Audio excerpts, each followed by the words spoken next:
A duel.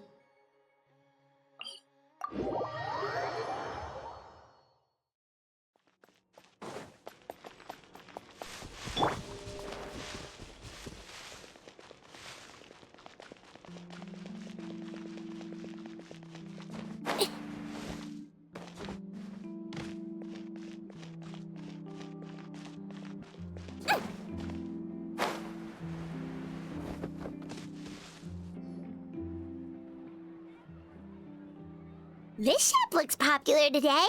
Wonder what the occasion is.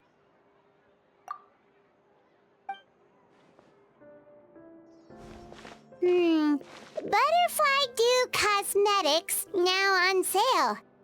Huh, looks like it. Oh, Sigewinne's here too! Hey there, Sigewinne! Hello there, Traveler and Paimon. I hope you're keeping yourselves fit and healthy. You bet we are! So anyway, what are you doing here, Sigewinne? The Duke insists I take regular vacations in the Court of Fontaine. This one just so happened to coincide with a promotion for a new skincare product, so I came over to take a look. I like to keep up with the latest industry developments when I can, to help me with my magazine articles. Wait, you write? For a magazine?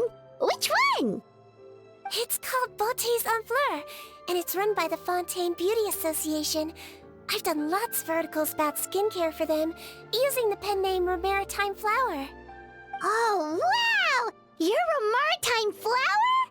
If Paimon's not mistaken, you're one of the leading figures in the Fontaine Beauty Association!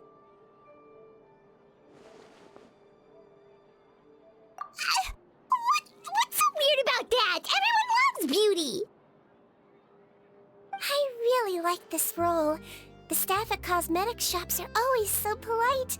And as long as I wear a big smile on my face, I always get the best customer service. Well, they sure don't want to make an enemy of the Maritime Flower.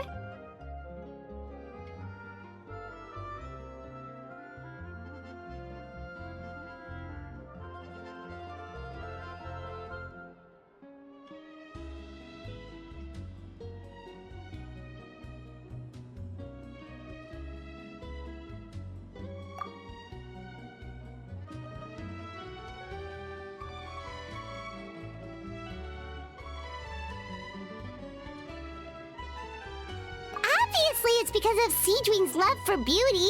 Still, a leader of the Beauty Association? That's incredible. The truth is, I study this field because I cherish my own appearance.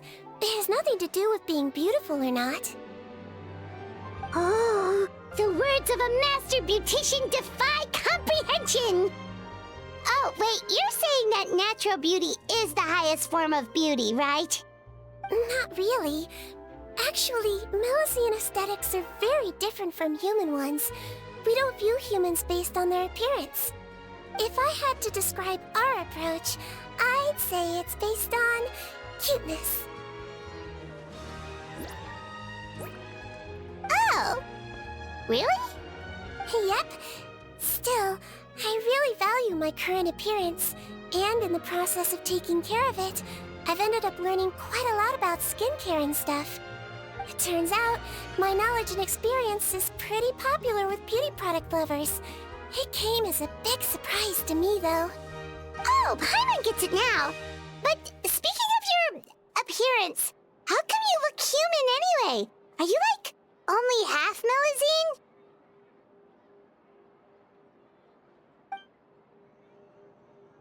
Ooh, wait, sorry. That was probably really offensive, wasn't it? No, I don't mind. I'm not mixed, though. I made a decision to turn myself into this form a very long time ago. If you're interested, I could tell you the story. A shape-shifting story? Oh, heck yeah, of course we're interested!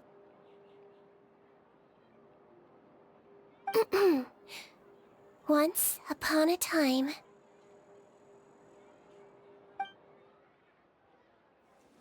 Long ago, humans rejected Melusines. and Melazines feared humans. There was one Melazine who became fascinated with human medicine, but no human wanted her help. And there was one girl who liked Melazines, so no humans would make friends with her. So, the Melazine became the girl's friend, and the girl became the Melazine's patient. Your checkup's all done. You are still in perfect health. Thank you, Dr. Melazine. In this game of doctor and patient, a friendship was born. Then, one day, the girl fell ill. The Melazine was the only doctor to arrive on time, but the adults sent her away. Scram! Melazines can't be trusted! So just because I'm not human, I can't save my best friend? In desperation, the Melazine approached the frightening witch. She begged and begged until she got a reply. If you take this potion, concocted of sin, you will gain a human face and grow human limbs.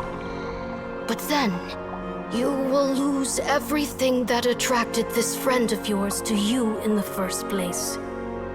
Can you accept that? The Melazine did not hesitate for very long.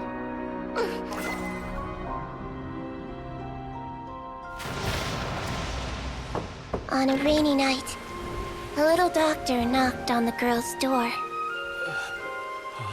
The doctor wore a hood and raincoat, maybe to protect her from the rain, but maybe also to hide a secret.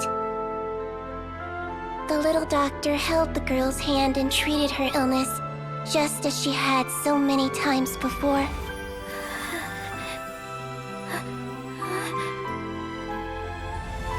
Dawn came, and the little girl's condition improved. But the little doctor was long gone, for she knew her friend would never recognize her again. And so, since then, I've lived my life in human form. Most people who know me just think I was born this way. Ooh. A witch? A potion? Why does this sound like a fairy tale? Trust me, it's a true story. Must be the way you told it then. It just sounds so... Yeah, not every Melazine would take human form to save their human friend. That must have been a huge decision. Treating patients is a doctor's duty. We must always find a way, even when the going gets tough. Ugh. It's so crazy that they turned you away just because you were a Melazine, especially when their daughter was so sick. Well, sometimes appearance can be a real barrier. But that was a long time ago. I like how I look now anyway. Paimon too! You're super cute this way. Attention customers! Thank you all for waiting. Now, on behalf of our skincare partner, I'm delighted to announce that our exciting new product is now officially on sale! Well, there we go. Let's have a look, shall we? Oh, Paimon, if you want to buy any skincare products, I'll be happy to give you some suggestions. Really? Personal advice right from a leader of the Fontaine Beauty Association? What an honor! Allow me to introduce our newest skin lotion, Butterfly Dew. I'm sure many of you have already read about this product's trials in the newspapers. To say that it improves skin quality is an understatement. This product gets its name from the way it transforms your skin and makes it glow anew, like a butterfly emerging from its chrysalis and spreading its wings for the first time. We are thrilled to have the inventor of this fantastic product with us here today. Please welcome Mr. Rawat, a researcher from the Fontaine Research Institute. Now, without further ado, I'll hand over to Mr. Rawat to tell you all about what Butterfly Dew can do for you. Thank you. Hello, everyone. I'm Rawat, and I developed Butterfly Dew. Wow, what a looker. He's a researcher? Wow, he's really challenging the stereotype. It seems that everyone is surprised by my entrance. Or should I say, my appearance. I'm well aware that researchers are generally better known for their brains than their dashing good looks. In that regard, I do believe I break the mold somewhat. Of course, appearance is a skin-deep way of defining a person. And yet one's appearance can be a very real set of shackles, holding a person back in their life.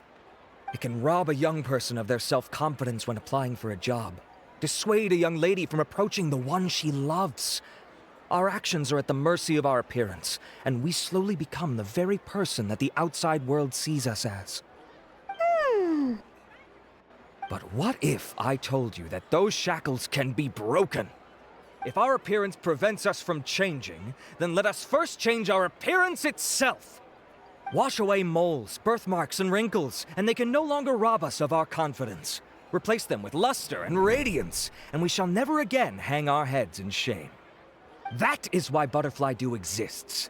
Its mission is to allow us to shed our pupae, undergo a complete metamorphosis, and embrace a new life.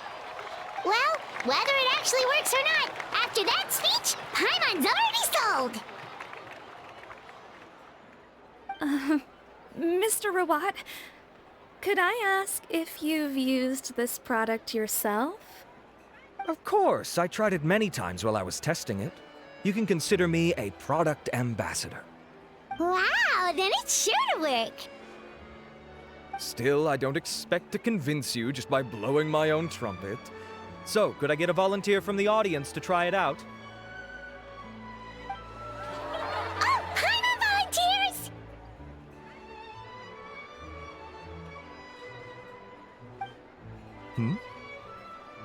Oh! Ah, what an honor! It appears we have a giant of the Fontaine Beauty Association here with us.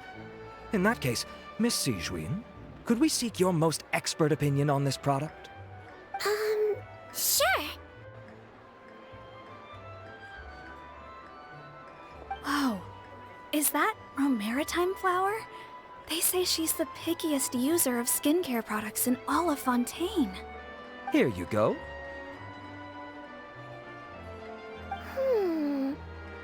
Well, it's very kind to the skin, and the absorption rate is high. Even for Fontaine, this is a first-rate product. Wow, now that's high praise. I'll take one! Any discounts? All right. Well, all that remains for me to say is, Butterfly Dew is now on sale!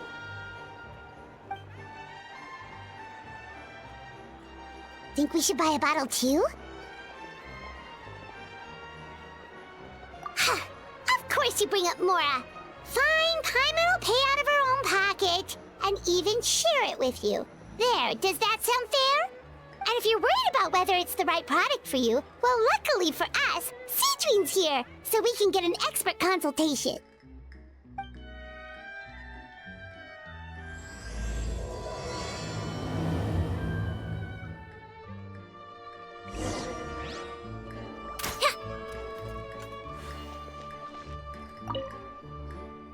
It's an honor to receive such high praise from you. To be honest, I was also hoping you might be able to point out some flaws in the product so I can keep improving it. With most skincare products, the pros and cons only become apparent with long-term use. Yet, this one has instant benefits, improving skin quality without any obvious side effects. It's one of a kind. Don't worry though, I plan to keep using it, and I'll publish regular reviews in Beautés en Fleur. You can read my thoughts there. All you need to do is subscribe. Oh, I was hoping for a more casual conversation, but you are a beauty association leader after all. I understand if you want to keep this professional. Sigewinne? Oh, excuse us, Miss Beauty Expert. But do you think this product is a good choice for me and him? Wait, are you the renowned traveler? That's right, and by his side, the equally famous Paimon. Well, I don't normally handle customer questions personally, but since it's the traveler asking, allow me to make an exception. Butterfly Dew is made for all skin types, so no matter who you are, you can rest assured that it will be kind to your skin. If anything, it might be marginally more effective on Fontanian's skin, but other than that, it works the same on everyone. Why would it work better on Fontanians? In the interests of protecting my trade secrets, I'm afraid I can't answer that, Miss Paimon. Alright then. How about a friend discount? Save yourself the trouble. I'd be greatly honored to have both of you use my product. Here, take 2 bottles for free. Yay! Paimon's private fund survives!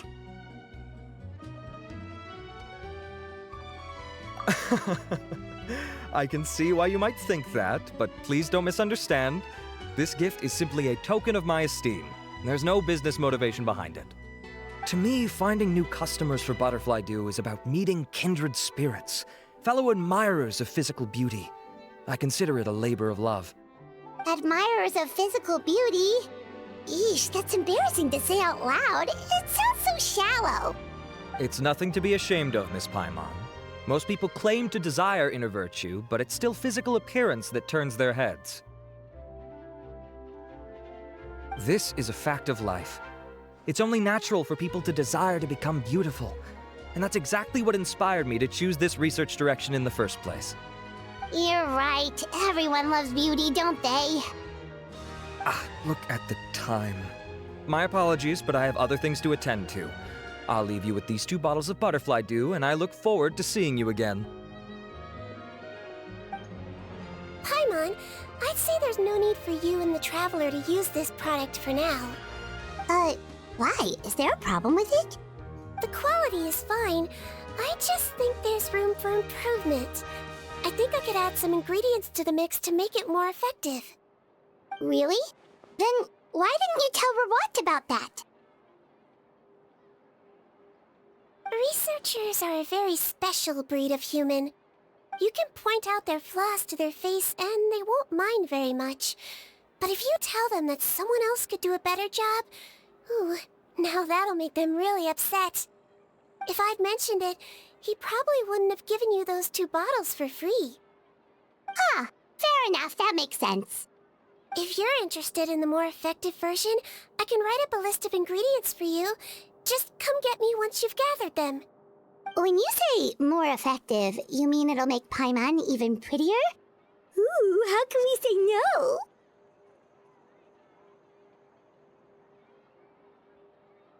As for me, it's probably time I got back to the Fortress of Meripede.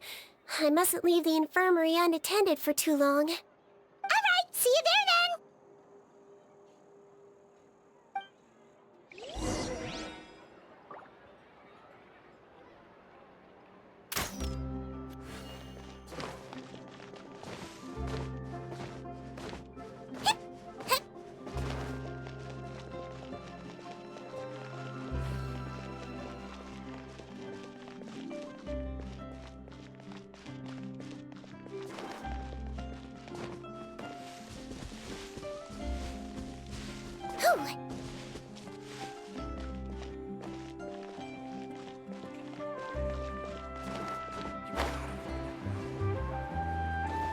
Don't slip and fall!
skip ahead, traveler. The ingredients for Sigewinne should be nearby.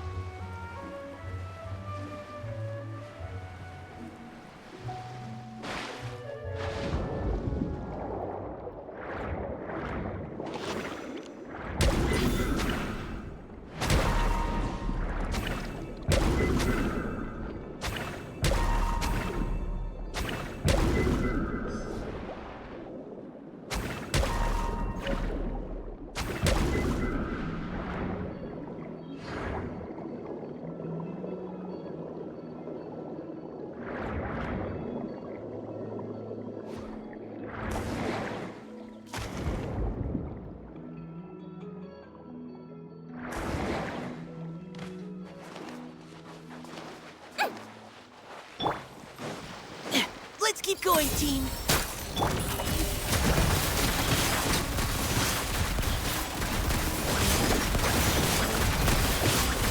Great! That's everything! Let's head to the Fortress of Mirapede.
Whew. Don't slip and fall.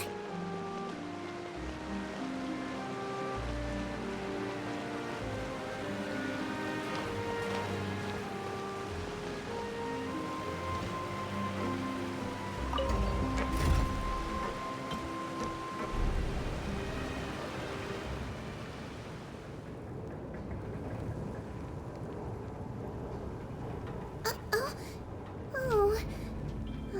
I wonder what's on Monsieur Nervulet's mind right now.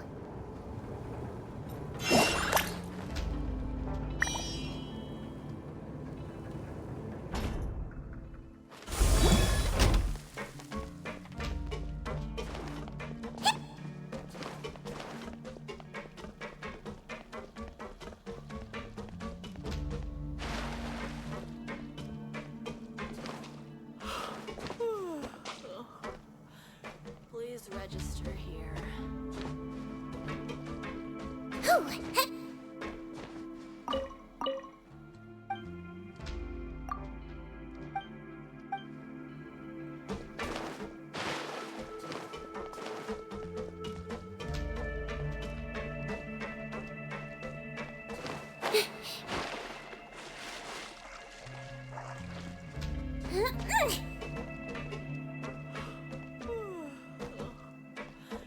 Please register here.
Oh, no! Did you bump into something? Well, if it hurts, just let me know.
hope everything goes smoothly.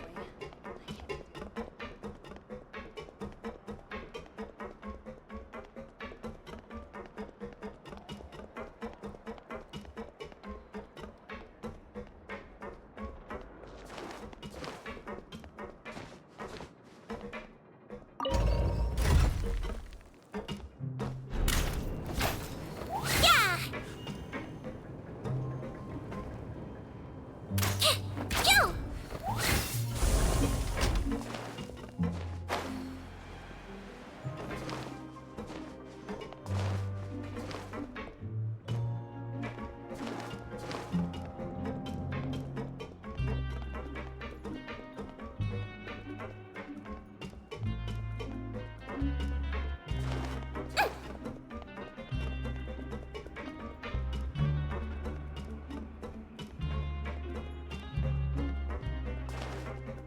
Don't slip and fall!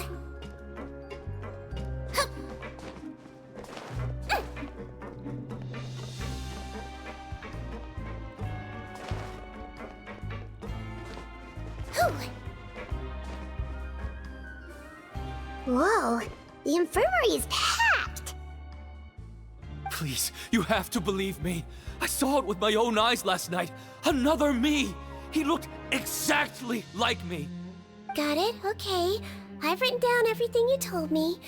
Now, I have a few tests to run. Take a deep breath, and don't worry, it's nothing to be nervous about. First, which finger am I holding up? Your index finger, but I'm telling you, my mental state is fine. I'm not crazy. Very good. Now, on to the next. Hey there, Your Grace. It's been a while, huh? Ah, it's you two. Indeed it has. I would offer you some tea, but I'm afraid the timing is unfortunate. Duty calls. No worries. Actually, we were looking for Sigewinne. Do you, know what all of this is about? This inmate came running to the guards in a panic, claiming to have seen his exact doppelganger. A doppelganger? Doesn't that just mean someone else kinda looks like him? And that's what I thought when the report first reached my desk. But we've inspected our records. No one even vaguely resembles him. Considering how certain he is of what he saw, I can only surmise that he's having some mental issues.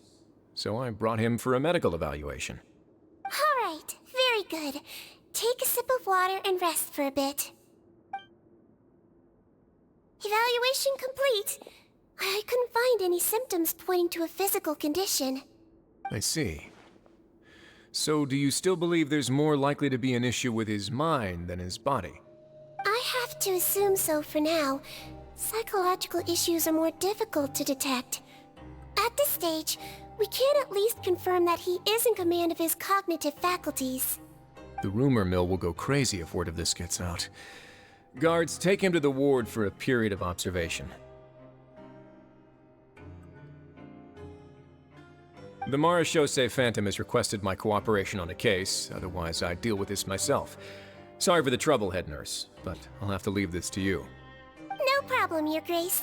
I'll add him to my observation list. By the way, we have a couple of guests here who have made the trip just to see you. I imagine it must be important. You probably won't need to add them to your observation list, though. Oh, Traveler! Paimon, it's you! Hey there, Sigewinne! It's actually not that important, but... I'll be in my office if you desperately need me. Goodbye for now. Okay, bye-bye! So, Sigewinne...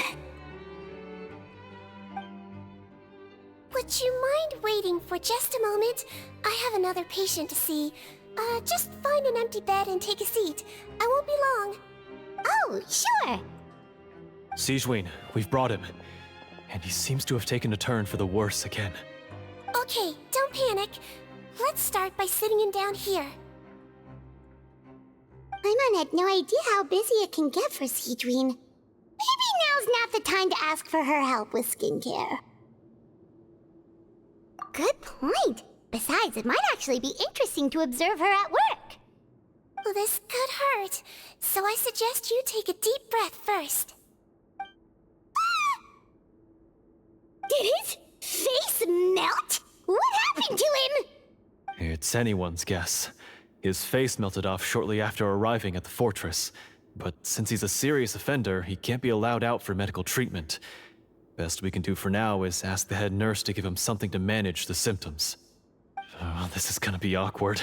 We still need to bring him to the Marechaussee Phantom for questioning. What if he scares them half to death? Will that be our fault? The Marechaussee Phantom? Does this have something to do with the case Risley's dealing with? Yep, it was a huge case. They bagged a few dozen crooks in one fell swoop. And this guy's the baddest apple of the bunch. He harmed countless people. And now, it looks like it's all finally catching up with him. You done gawking? Not yet. I need to check the severity of your ulcers to decide the right dosage. Don't worry. We Melusines have a very different sense of aesthetics from humans. To me, you just look like a little kitty with slightly scruffy fur, but still just as cute. Don't patronize me. Do I look like a kid to you? Just give me the meds and let me out of here. I already missed my cell. Hey, lose the attitude. You dare talk back to our head nurse like that again, your days are numbered. Oh, it's fine. Okay, I'm going to apply the medication now. Tell me if it hurts, alright? Look how nice Sigewinne's being. And he still talks to her like that? What a nasty piece of work. Can I leave now? Wow, not a peep. What a brave little guy. Thank you, Sigewinne. And I apologize for the trouble. So, Traveler, Paimon, did you bring the ingredients? We did, but we don't want to interfere or anything. You're busy saving lives here. Oh, don't be silly. I agreed to it, didn't I? Just hand me the ingredients, and I'll make some time to whip it into the improved version for you. Take a rest here if you want. Or, if you're not tired, I hear they're holding a new pancreation tournament in the administration area. Or alternatively, is there anything we could help you with, Sigewinne? That's right! Let us help you out! It's the least we could do! Good point. Kind-hearted humans start to develop guilt if they accept free help from others. Don't worry. I'll take a look at my schedule. I'm sure I can find something to treat this condition. I gotta warn you, though, it'll be tiring work. So I suggest you take a break first, then come back and see me when you're ready.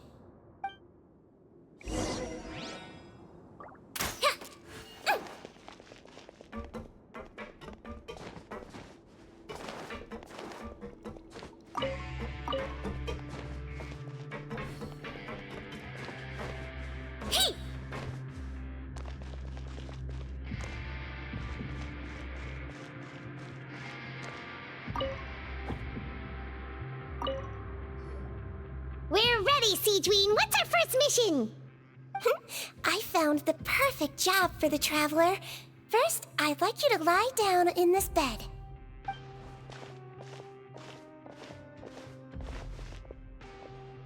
What for?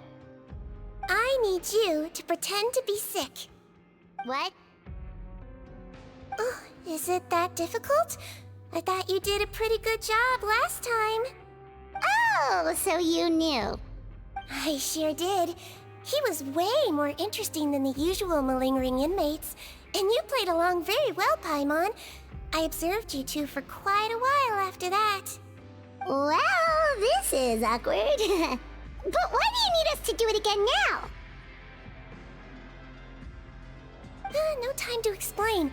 My next patient will be here any second. Oh, please, just do as I say.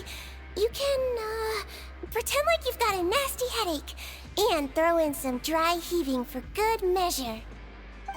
Okay.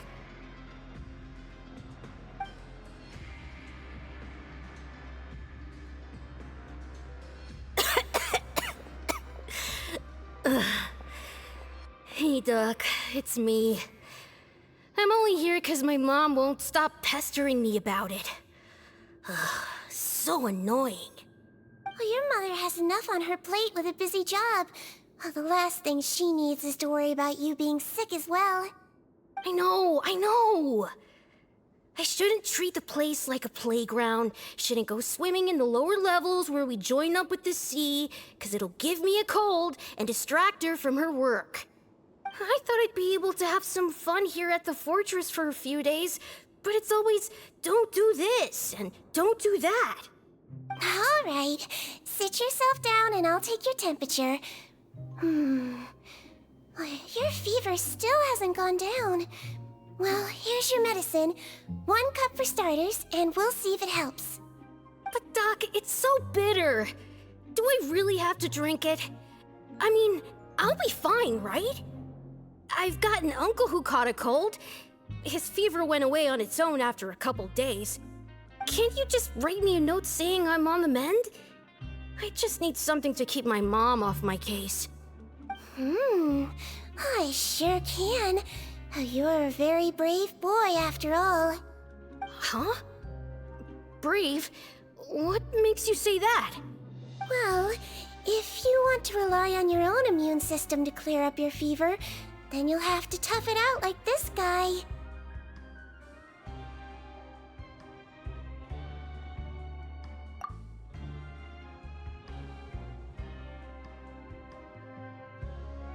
Hang in there, traveler! Are you gonna puke? Paimon can get you a paper bag! Huh? As long as you're tough enough to get through the nausea and dizziness caused by the high fever, you'll be right as rain after just a few days' rest. And if I'm not tough enough? Hey! Wake up! Wake up! Put it this way, at least you'll never have to see the doctor again, right? I think maybe I'll take that medicine after all, if that's okay. Oh, of course. Here, it's still warm. It's so bitter. All done. Great job, you two. That kid really doesn't know what's good for him. His mother's a guard here. She's been working back-to-back shifts lately, but unfortunately his father's away on a business trip right now. She had no choice but to bring her son here for the time being. He was quite happy at first. He seemed to think that the Fortress of Meropide would be all fun and games. So you made us put on that act just to scare a kid into taking his medicine? That's a pretty sneaky trick. Seems like there's a whole side to Sigewinne we never knew about. It's a technique I learned from my teacher. Oh, you had a teacher? Was she a Melusine doctor too? She was human. She passed away a long time ago. Oh, sorry. No, it's fine. I really liked my teacher, so it's always nice when I get to talk about her with other people. She was a traveling doctor, and since she didn't have a clinic, she'd go out and visit her patients wherever they were. Dealing with the badly behaved ones was her specialty. She used to say, if you can scare the little brats into taking their medicine, you won't have to hear them wailing and screeching when their condition gets worse.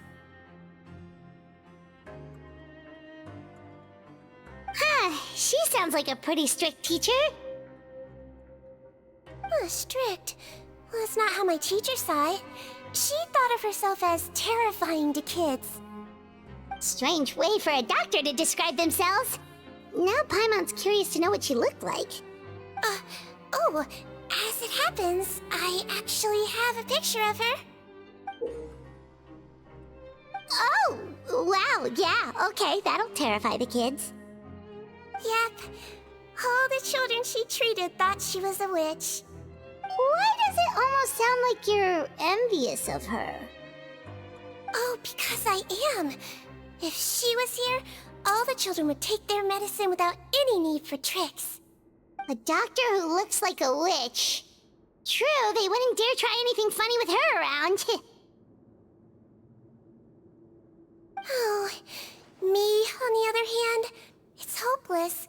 Children aren't afraid of me at all. That's actually a good thing, you know? Oh, my next patient should be arriving now. would you mind lending me a hand again? Sure thing! On to the next mission!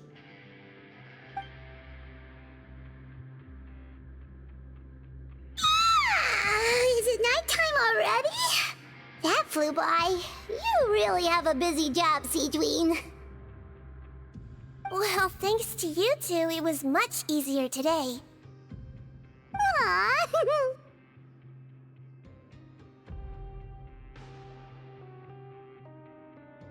Should we get some rest? It's getting pretty late. Oh, there is one last thing.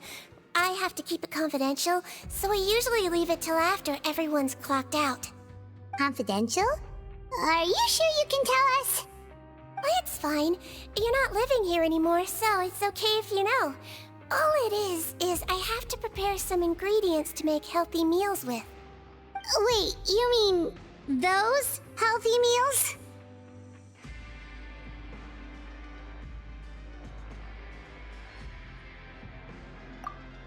My patients refuse to eat any healthy meals I prepare in front of them, so I have to prep the ingredients in secret, then let the chef at the Coupon cafeteria handle the rest. Considering even the chef's version makes people uneasy, it really makes you wonder what's in it. You want to find out? I can teach you how to make it. That way, if you ever suffer from exhaustion on your future travels, you can prepare a healthy meal for yourself. It's really good for you, you know. Sure? Guess we can help out one more time.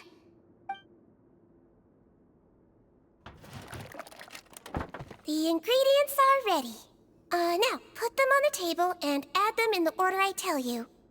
First, we add this special slime condensate, stir it thoroughly, then pour it in. See that? It adds elasticity. It looks just like tasty jelly, doesn't it? Yeah! Yeah, it really does!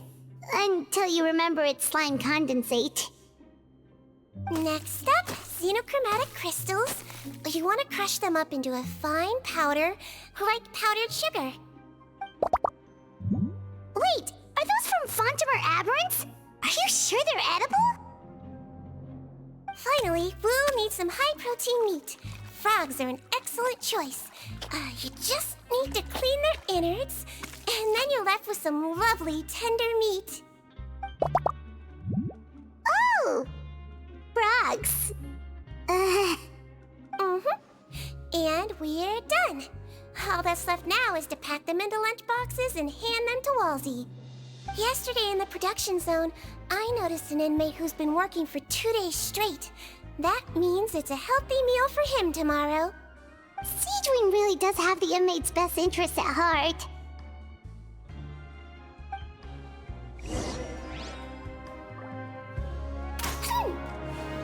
Don't slip and fall.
Ah, head nurse.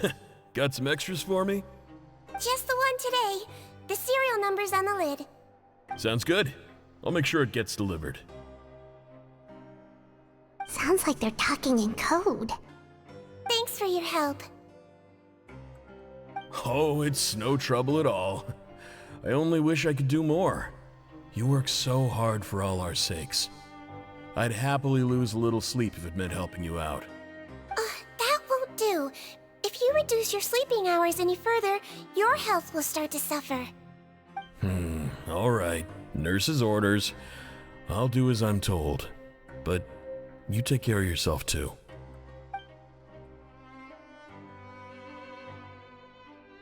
Well, I'm done with work for today. Thanks for helping out, you two. Seems like the guards and staff here have a lot of respect for you, Sigewinne. In just one day of helping you with your work, it feels like we've done a lot for the fortress. Head nurse, please, wait. I'm sorry to disturb you this late at night, but I think you'll agree, this is urgent. Okay, just relax and catch your breath. What's the matter? The guard at the observation ward, Odilon, he told me to pass on a message to you. One of the inmates there, the guy suffering from possible hallucinations, well, he seems to have made a sudden recovery, and now he wants to apply for permission to leave the ward. Huh? Already? You were right to tell me. I'll have to examine him and make sure he's well before we discharge him. Looks like we've got one job as medical assistants left. We'll come with you.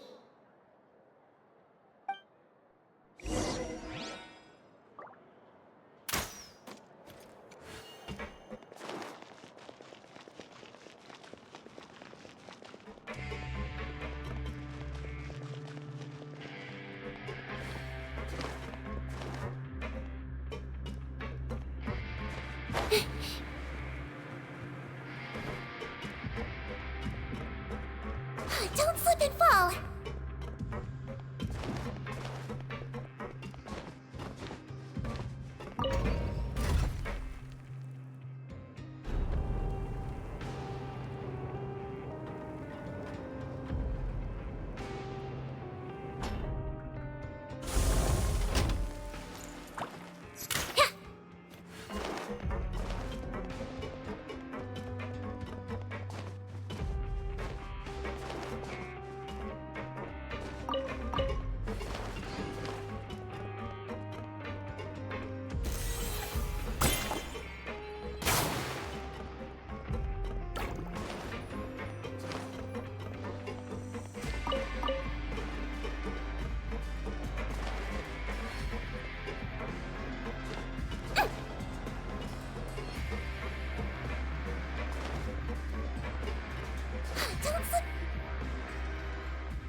Ah, head nurse, you're finally here.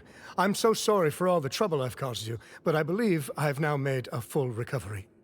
After giving it some thought, I'm sure that I was probably just seeing things. Stress-related, I imagine. I'd been working long hours, so I definitely wasn't in the best state of mind. I totally understand. Still, I have to give you an examination before I can discharge you, okay? So, take a deep breath and don't be nervous. It'll be the exact same procedure as we did this morning. We can start whenever you're ready. Again, so sorry. I was in such a state this morning, I barely recall anything. Would you mind taking me through it again? Oh, not at all. It's a lot to remember. First up, we have a little cognitive test. Just concentrate and you'll be fine. To start with, which finger am I holding up? Your pinky.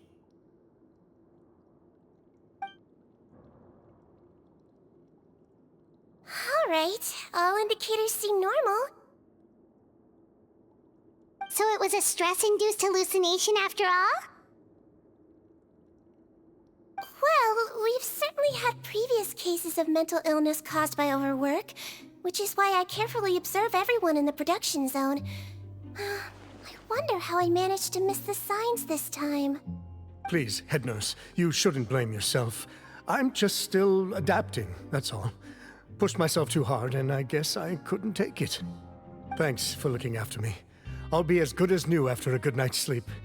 And if you can give me the okay, I know I'll sleep better back in my good old dorm. It can be difficult to relax in an unfamiliar environment. All right then, you can leave the ward. I suggest you take 2 days off to focus on your recovery. I'll take you off the observation list for now, so you're officially discharged. Great. I can't thank you enough, head nurse. Mr. Odilon, could you escort him back? Of course. I'm on guard duty in the administrative area tonight, so nothing will go wrong. You have my word.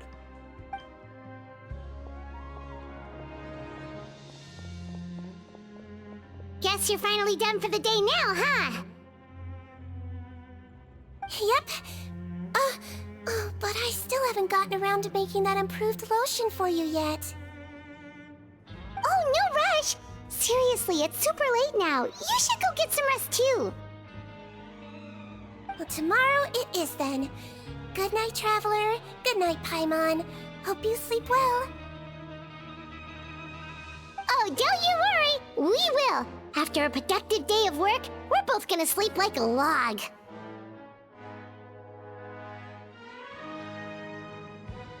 Yeah, sleep tight, Sigewinne. See you tomorrow!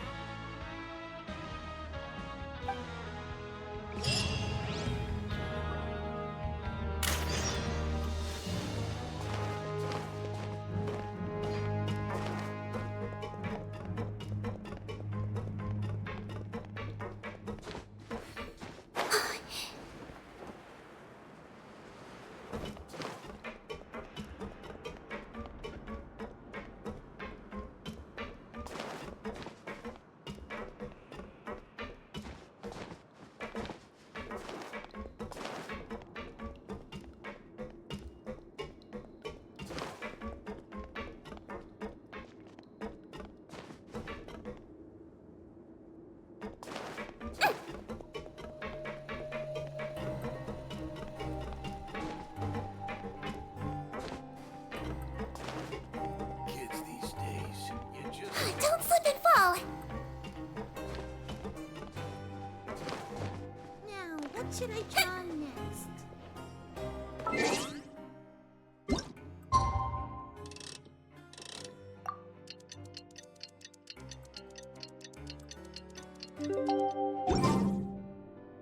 Oh, how is the infirmary even busier than yesterday?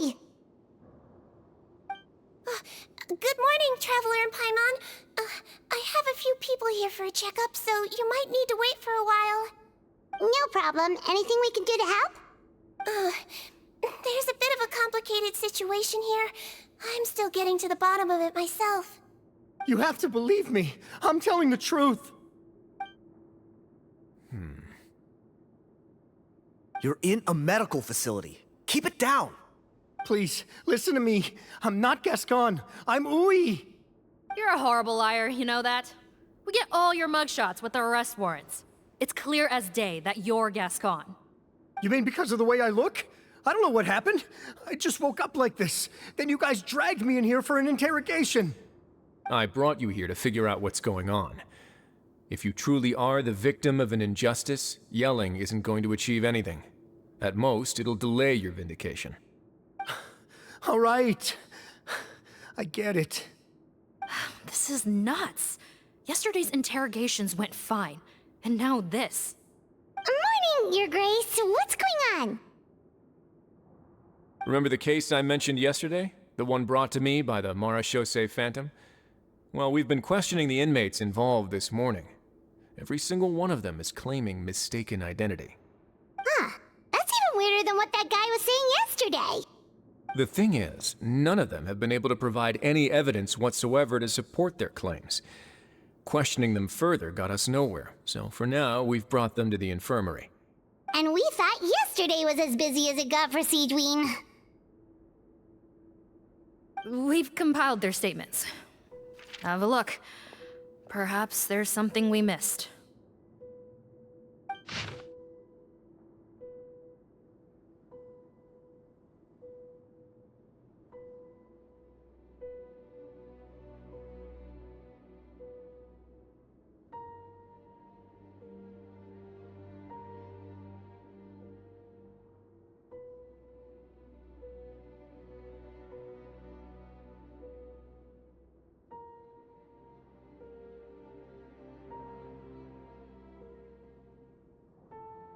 Wait. Release? Interesting. The inmates they spoke of in their statements appear to all be due for release today. I noticed that too. If that's their plan, they're underestimating us a little. Every serious offender claims that there's someone else who just so happens to be due for release today. And they're expecting us to go along with that. All the more reason to be cautious. Lumberzar, check the release list for today and make sure no one gets processed. We're gonna need an excuse, though. Just say we're out of forms, and that we're furiously printing more as we speak. I'm on it. It's conceivable that our group of serious offenders somehow found a way to switch places with inmates who are about to be released, so they can walk out right under our noses. We did consider that possibility. But I mean, just look at them. They match the warrants, period. How could there have been a switch? Only if they're dead ringers for the inmates due for release, I suppose. I gave you that name list yesterday to assist in your investigation. Did that help? Yes, the inmates' mugshots were attached to the list. The first thing I did was check for lookalikes, and I didn't find any. The only other thing that stands out to me is that their voices sound a little different today. But it's not exactly hard to put on a fake voice.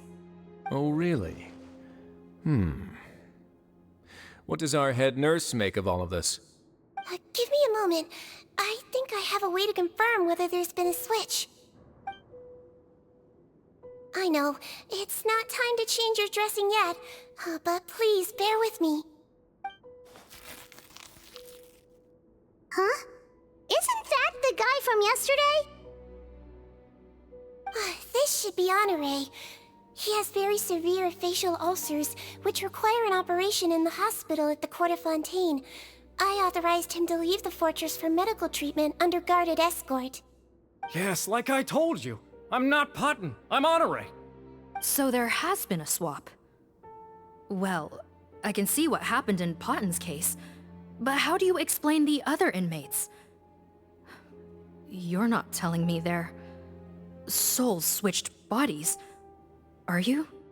No, I believe it was their faces that got switched. The method is a bit like replacing a tooth. Take the bad tooth out, put a false one in. And actually, I think I can prove it to you. Traveler, Paimon, do you remember Eric from the other day? Yeah, sure do. Then you can be my witnesses. To start with, please fetch the inmate who claims to be Eric.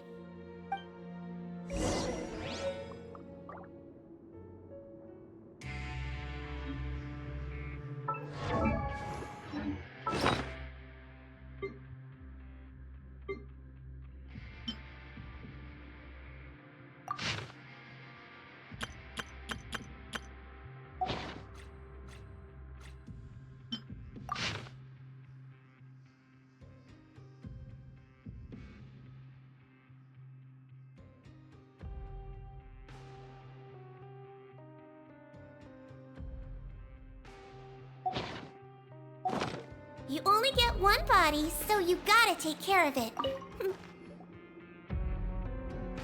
So, you're Eric? Yes, head nurse. It's me. You do believe me, right? I need to do another examination on you. Same procedure as yesterday. All right. It's the cognition test first, right?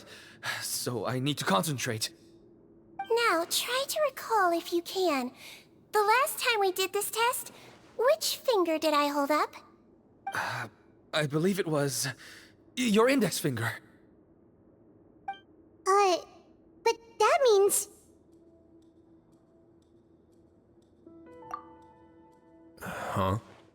So basically, last night the Eric who said he saw another him suddenly recovered and applied to leave the observation ward. Sigewinne did another test before letting him leave, but that time she held up her pinky finger. Huh? I don't know about any tests last night. There was nothing to do in the observation ward, so I went straight to bed. Then I somehow woke up in a high-security cell. Well, in that case, there is a reasonable explanation for the strange events of the past 2 days.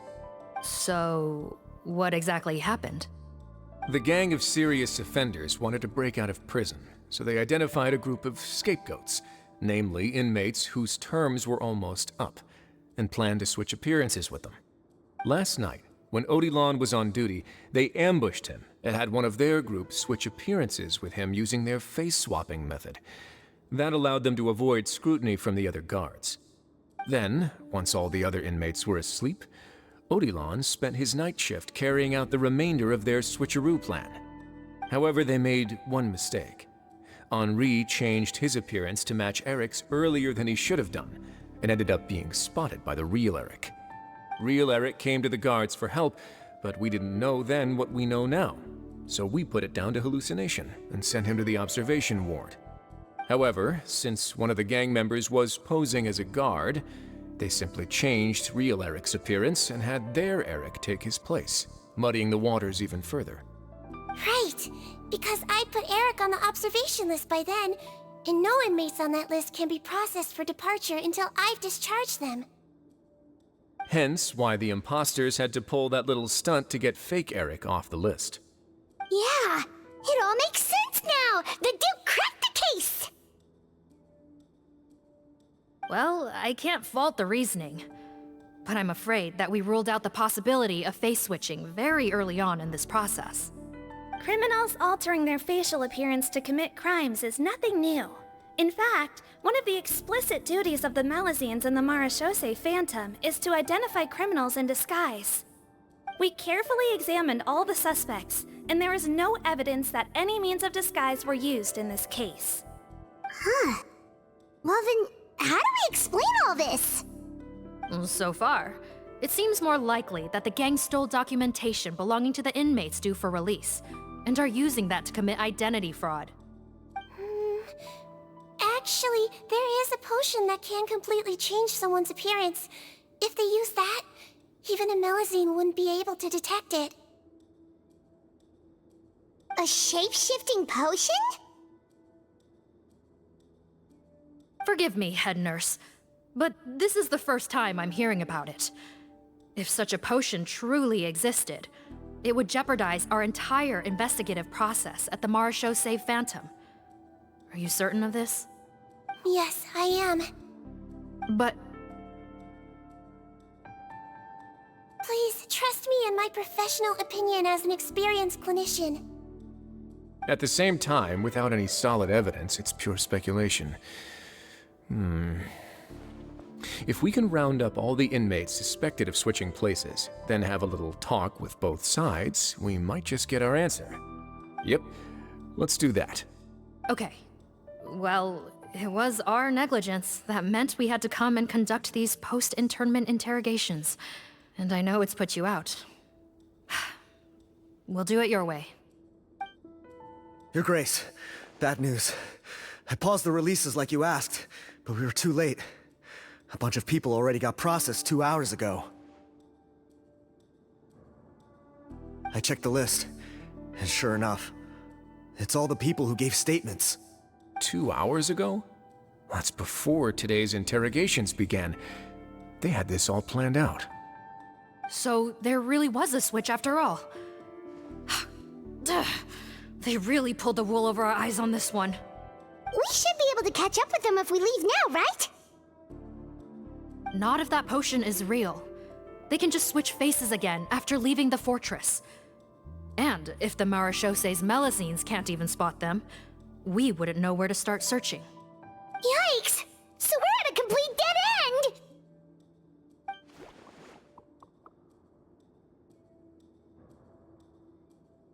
Well, technically there is one more lead we could follow up on. We were only able to arrest this gang thanks to the help of a researcher from the Fontaine Research Institute. I believe his name is Rawat. Oh? Rawat? Isn't that the handsome guy we met at that skincare promotion? Handsome? Maybe from a human point of view. I just remember that he specialized in potions. One of the crimes this gang is charged with is the manufacture and sale of illicit drugs. According to Mr. Rawat, They appear to have stolen technology he developed through his research and used it in their operation. At first, he thought it was a typical case of intellectual property infringement, and he tried to negotiate with them. But once he discovered their criminal operation, he reported them to the authorities. Thanks to his report, we were able to swoop in and arrest them all in one go. What a hero! Bet that took courage on his part. No doubt. This is worth following up on. As the one who snitched on them, it's highly likely that Rawat will be targeted by the escapees. That aside, since he's negotiated with them in person before, there's a chance he'll have some additional information for us. Understood, Your Grace. My team and I will head to the Fontaine Research Institute right away. In the meantime, please keep an eye on the face switch victims for us. Of course. Miss Morgan, I'd like to come along and help you catch these criminals. Huh? Why's that?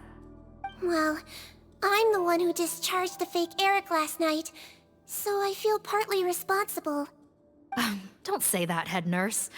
Your focus was on the inmate's health, and rightly so. We can't ask you to help with arresting criminals.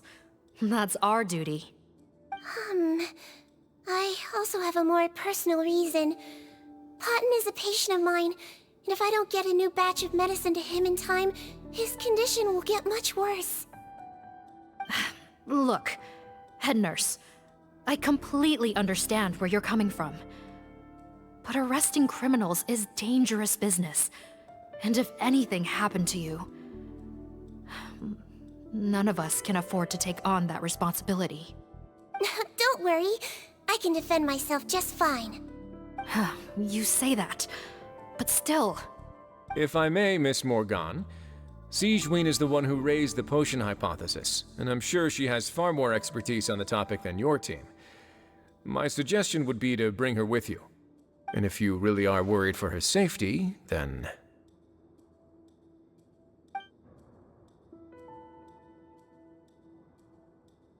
Ah, there you go, right on cue. Knew I could count on you.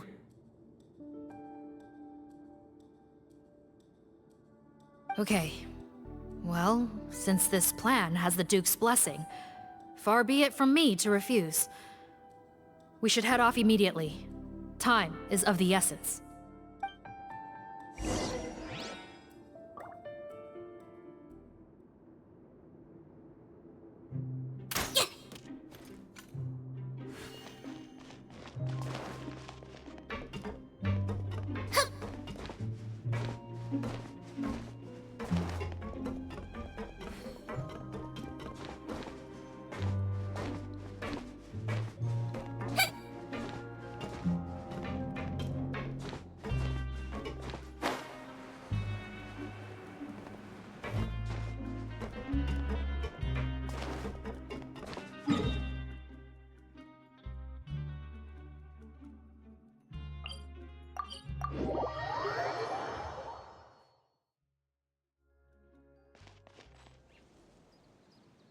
Greetings. Sorry to impose, but I'm afraid we're here on urgent business, and we're gonna need you to cooperate. The Marechaussee Phantom. Let me guess, you're investigating some more illegal research? Not this time, no. We're looking for a researcher.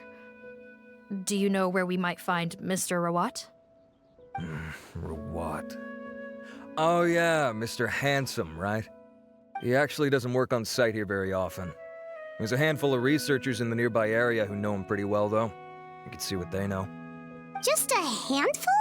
Paimon figured he'd be the most popular guy around. Well, I guess you could say he's popular, at least on a superficial level. He's blessed with good looks, so he tends to make a good first impression on people. But in all his time here at the Fontaine Research Institute, I don't think he's ever had a single deep conversation about his research with his peers. That's no way to make real friends around here.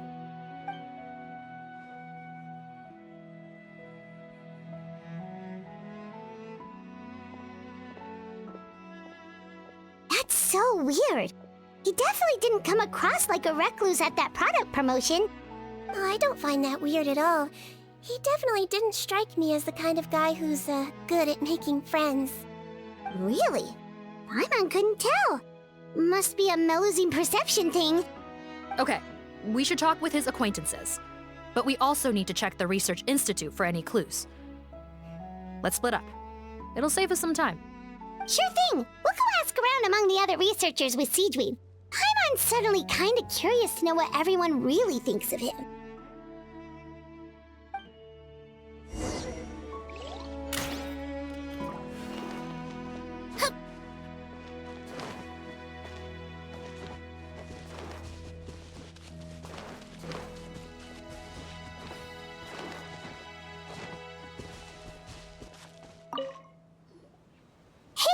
Are you in Teep? What do you want? We're here to ask about Rawat. Any idea where he might be? We were told you were pretty close with him. Close? Not sure that's the word I'd use. He wouldn't even let me use his patent. Huh? It's been a good few days since I last saw him. I don't know where he's at. Go ask someone else. Would the patent in question happen to be related to the new skincare product he developed? Yeah, kinda. Butterfly dew, or whatever he calls it. I heard he made a tidy sum off of that one. Okay, now we're getting somewhere. Keep going. Most of the other researchers here focus on mechanics, energy, stuff like that. I get why he wouldn't be interested in having anything to do with them. But I'm studying coatings. There's a huge overlap in our areas of research. Why would he refuse to work with me? I bought his product once and noticed it contains a unique substance that might have applications in coatings too. If it worked out, I could probably make as much as he's making. Don't get me wrong, I had no intention of plagiarizing his work. I was hoping to get official permission to use his findings in my own research. Followed the proper procedure. It was all above board. I would have had to pay him a license fee and everything. But despite that, he turned me down not once, not twice, but 3 times. It's like he's vehemently opposed to the idea of anyone else making the kind of money he does. Huh, so is Rawat antisocial, or is this guy just jealous? Well, it doesn't look like we're gonna get any info about Rawat's whereabouts from him. Let's go! Wait, 1 second. Mr. Antibes, next time you go shopping, you should buy some Buell fruits. Peel the skin, steep in water, then drink. It'll help calm your mood. Huh? Yeah. Thanks.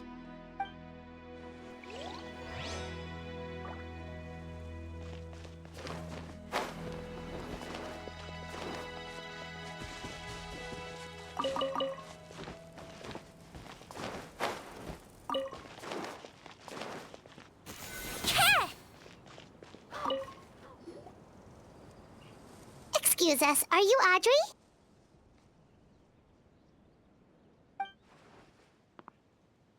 That's me. What is it?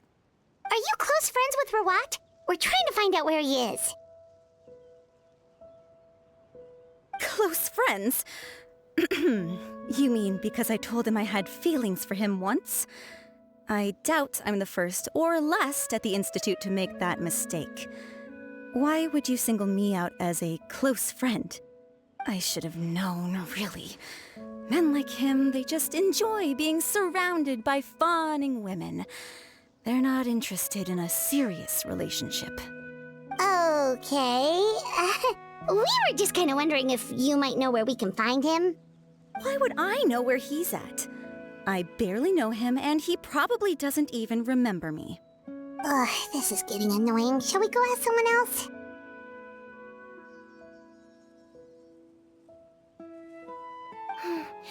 I think she knows Rawat better than she cares to admit. If we leave now, it might be a wasted opportunity. Maybe, but we're not going to get much out of her while she's in this state, are we? She's displaying symptoms common among people in love, if that's what you mean. But I know a cure. It's curable?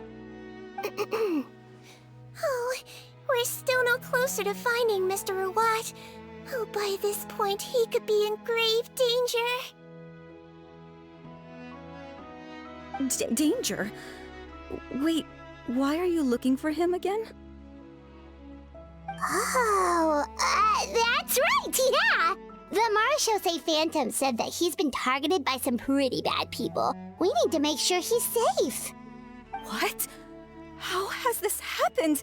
He seemed fine when I last saw him, and that was only a couple of days ago. Just happened to run into him, of course.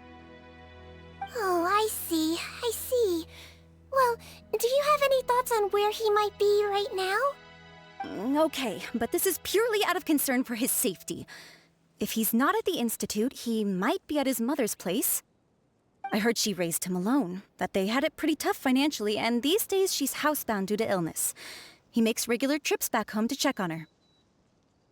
Oh, okay. Do you know the address? Nope, sorry. I only found out the thing about his mother because it came up in conversation once. I was just trying to find out more about him, so I could get to know him better. When I told him I had a crush on him, I offered to help him take care of his mother. And yeah, maybe that was a stupid idea, but did he really have to yell at me for it? It's like, fine, I can take no for an answer, but what's with the temper tantrum? Unbelievable. These guys only want to show you their charming, well-groomed exterior. They can't stand it when a few home truths shine through.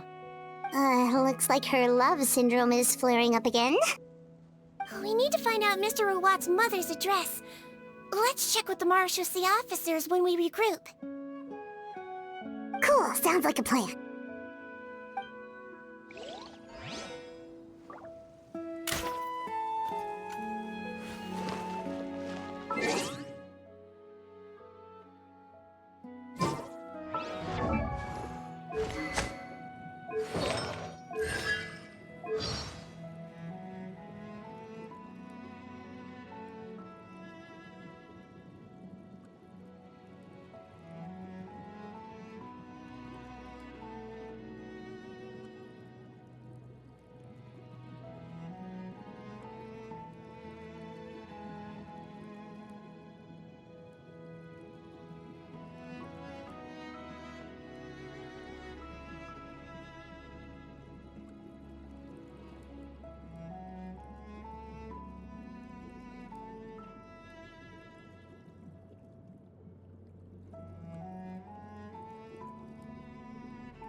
Sorry to bother you, sir, but are you Bertram? Who's asking?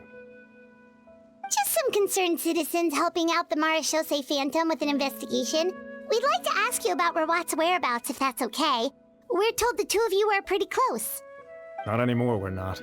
Turns out we don't see eye to eye. Oh yeah? What happened? The thing about us researchers is, most of us do what we do for some sort of higher purpose, but not Ruat. All he cared about was how to commercialize his findings. He won't even let you work with him unless you sign a confidentiality agreement first. Also, he has better control over who gets which intellectual property rights. How are you supposed to get any meaningful research done working with a guy like that? Now that I've got my own technical solution for my compressor, I don't need to work with him anymore. So that's what Ruat is really like. We'd still like to know where to find him. Is that something you can help us with? Wait, Yeah, I know you. You're the head nurse at the Fortress of Meripede. Alright, then I'm happy to help you if I can. I respect the work you do. Medicine serves the highest purpose of all the sciences. Wow, turns out Sigewinne's got some real clout. Thing is, I have no real way of knowing where he might be. I stopped working with him 2 months ago, and I've barely seen him since. But if you want my advice, I'd say go talk to the peddlers. There's a few he meets with every other day or so. Maybe they know where he's at. Peddlers? Yeah, back when I was working with him, I noticed he met with them quite often. Wouldn't surprise me if they were involved in some shady business together, because it seemed like they went out of their way to avoid discussing anything in my presence. The little I overheard was about manufacturing and selling pharmaceutical drugs. Like I said, he's all about the money. Drugs? Doesn't he work with skincare products? Do those count as drugs? Who knows? I never cared to find out. He's the Morag rubber, not me. Thank you. You've given us plenty to work with. Welcome. Goodbye, and may we both reach new heights in our scientific endeavors. Well, that's all 3 researchers. Let's head back to the meetup point.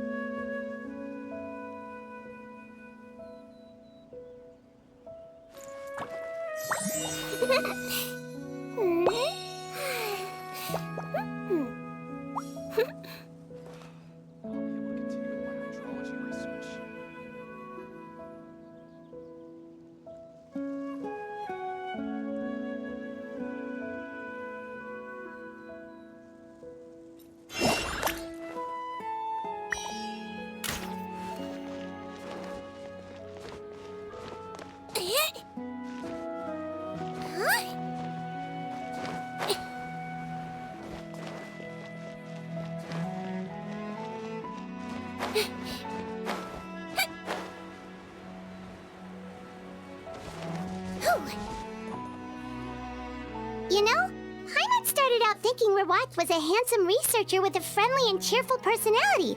It's such a surprise to learn that his peers have a different impression of him. So, what's your view of him now, Paimon?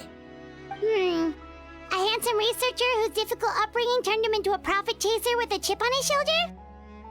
So your thoughts about his appearance haven't changed at all? Well, his looks are kind of a big deal, at least in Paimon's opinion. How does such a handsome guy end up being so antisocial? Even with his difficult family background, it just doesn't make any sense. You can't judge a person solely based on their appearance. Head nurse. Traveler. I assume you've spoken with the researchers. What did you find out?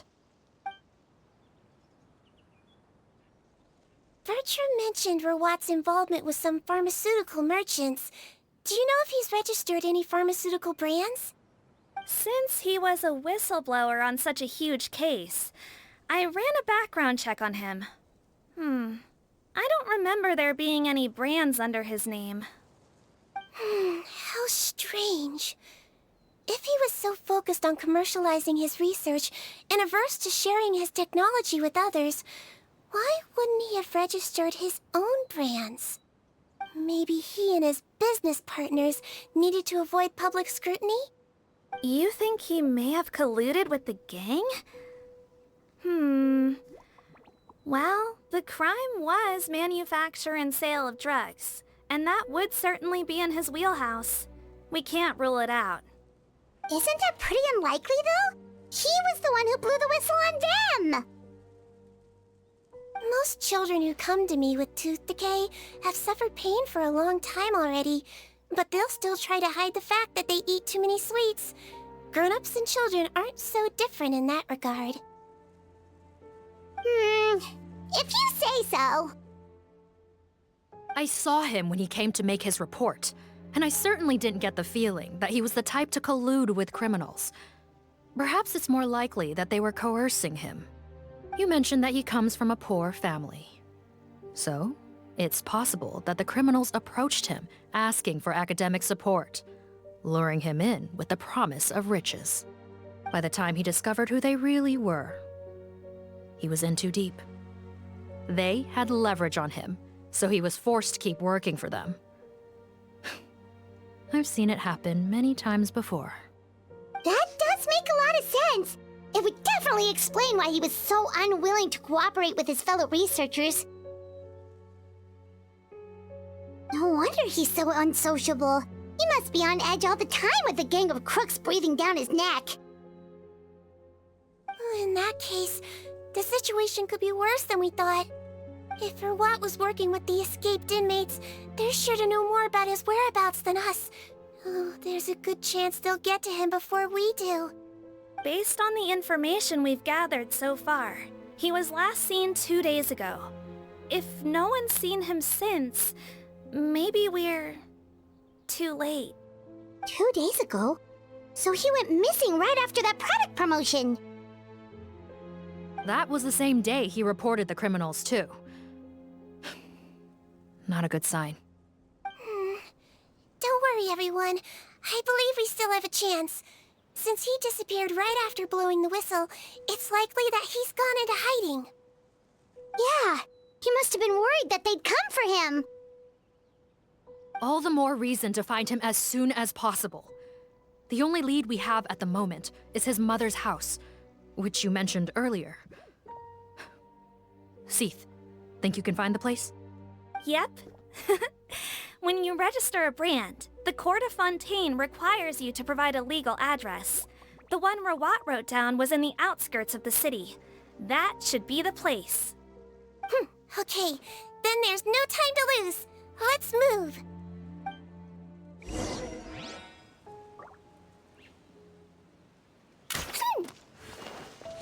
Don't slip and fall.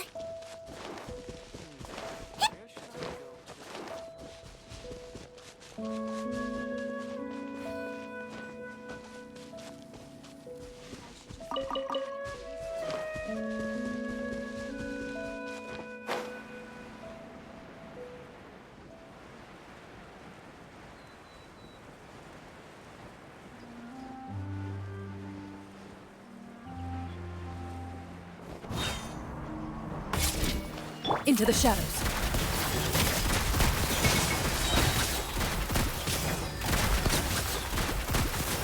Hunt them down.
All right, this should be the house. I'm pretty sure this was the address. Okay, I'll knock.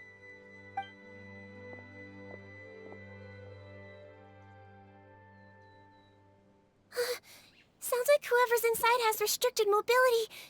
Oh, it seems serious. Oh, what's the fastest way to get this door open? Break the door down? No, I'll handle it. Let the expert deal with it. There'll be a mountain of paperwork if we damage a citizen's property.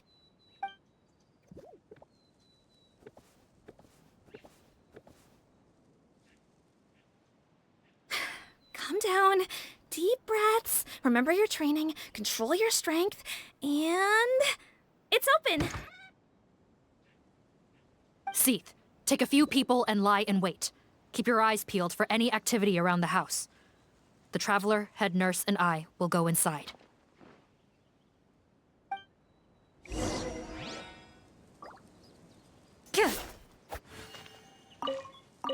No, don't...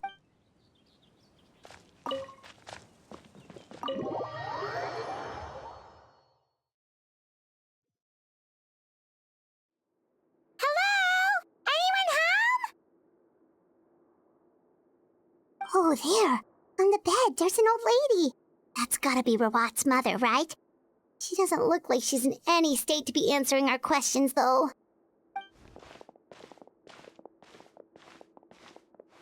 We could try, but she is very ill. We mustn't force it. Well, doesn't look like Rawat's here. She's the only one we can talk to. Yep. Allow me. Hello, ma'am. Might I ask if you're Rawat's mother? We are trying to locate him.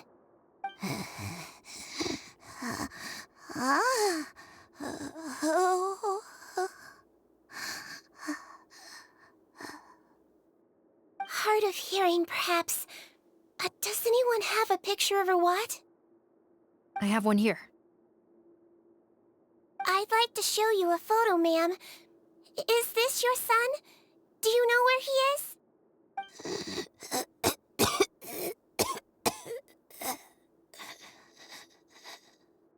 Looks like this isn't gonna work after all. Well, looks like we're out of leads. If Rawat's not here, things are looking very bad for him.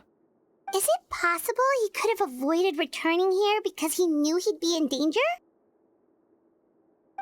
Maybe. But if so, where do we look next? Maybe we should take another look at the Institute. Yes, so. I suggest we all return there now. We found a good amount of useful information the first time, but perhaps there's something we missed. This is our last hope. Sorry, officer, but could I stay here for a while? This patient requires some care. Of course. Traveler, stay with the head nurse. You're technically here as her assistant after all.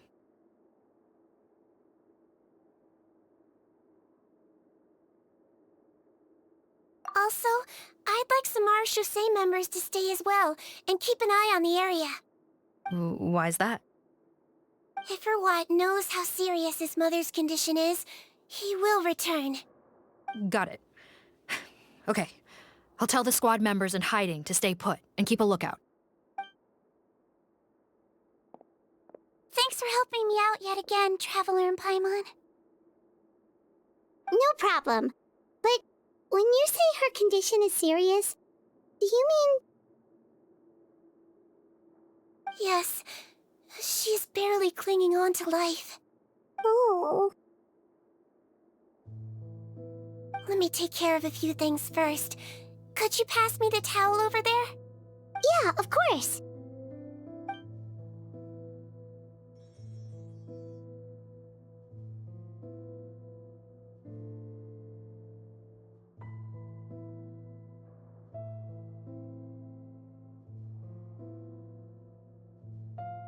I can tell that her family has tried a lot of different treatment methods, including some very expensive medicines. Unfortunately, her condition is so multifaceted that a recovery looks all but impossible. Sigewinne, my mom bets being a nurse must be pretty tough at times like this. Yes, it makes me a little sad. In Amelizine's eyes, a human's birth, aging, sickness, and death are as much a part of natural law as sunrise and sunset. But human medicine can defy that law to some extent. In that sense, it is a science of miracles. That is why I became fascinated with it in the first place.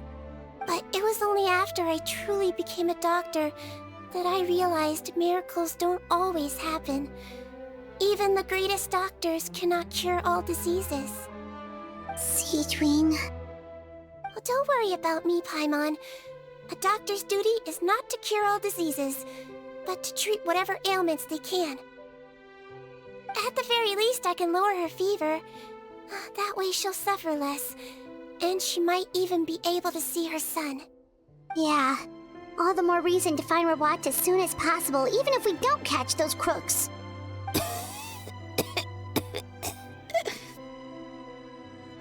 Oh, her fever is getting worse. Could I get some hot water? Sure, we're on the case.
Found the hot water?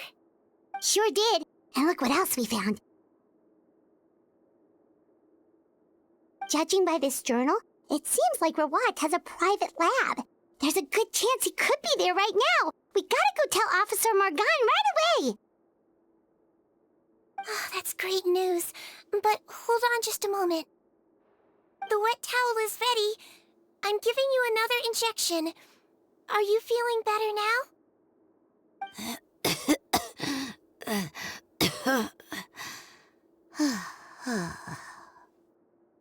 It's all right. We'll go bring him back. Please hang in there. Thank you.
Loaded.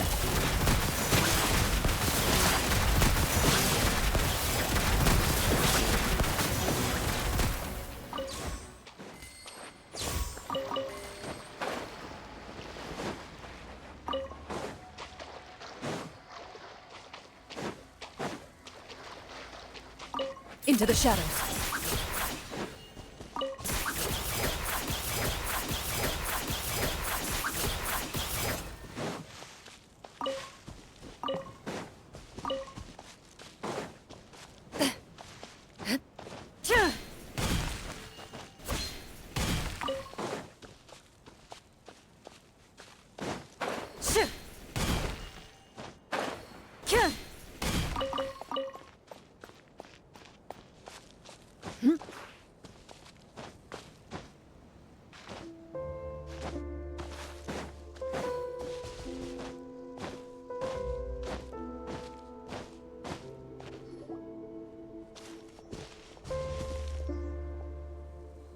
It's Officer Morgan! They're already here!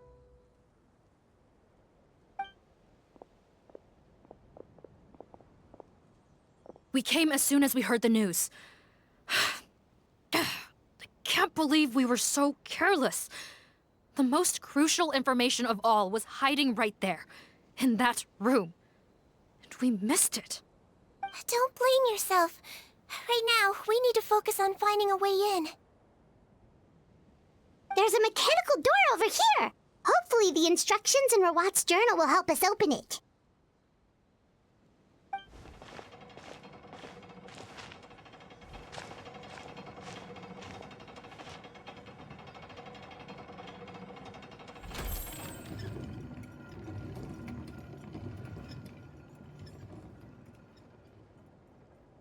It's open. Let's go in.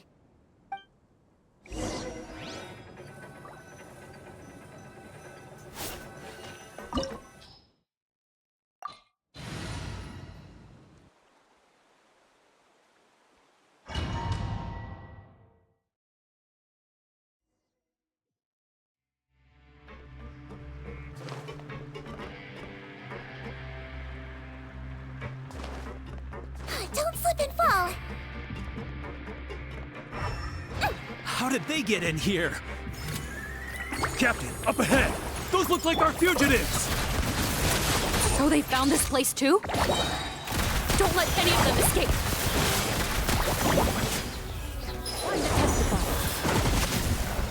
Time to test the bomb. Leave the wounded to me! Way ahead of you! A sage's wisdom!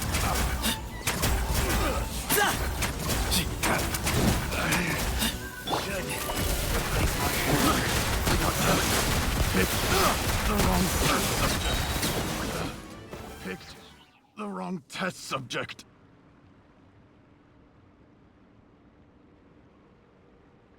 Captain, according to our list, many of the fugitives aren't accounted for. There may be others hiding deeper inside the facility. So these guys were just the lookout crew. The Marachose Phantom! How did they find this place? Wait, it's that guard from the fortress. That's right, I'm on your side. The Duke sent me. What's the matter? Some sort of mix-up? Mr. Odilon, didn't I tell you a few days ago that you need to stop all field work until you've recovered? Well, you know, gotta help His Grace out. Share the load. Officer Morgan, this man is an imposter. The real Mr. Odilon has no recent health issues. What? But I... Looks like the head nurse was right about the face-swapping method. Arrest them all! DuPont, stay here and keep guard. And watch the exit. If we're not back soon, call for reinforcements. Got it.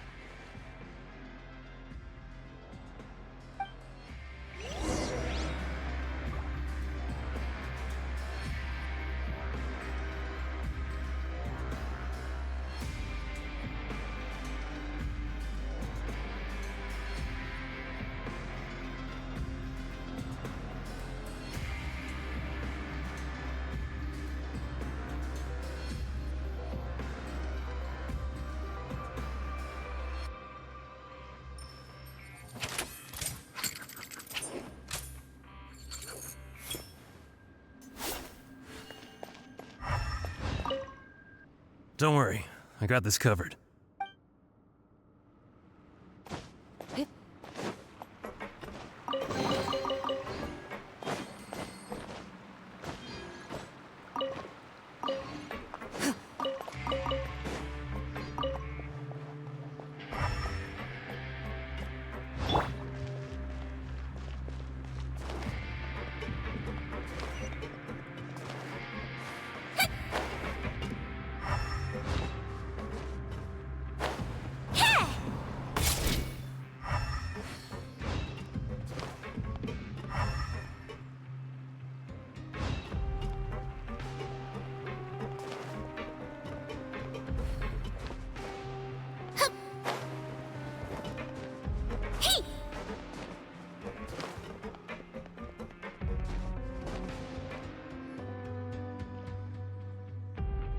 So many jars.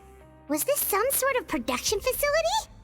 This scent, it's probably the ingredients used to make butterfly dew.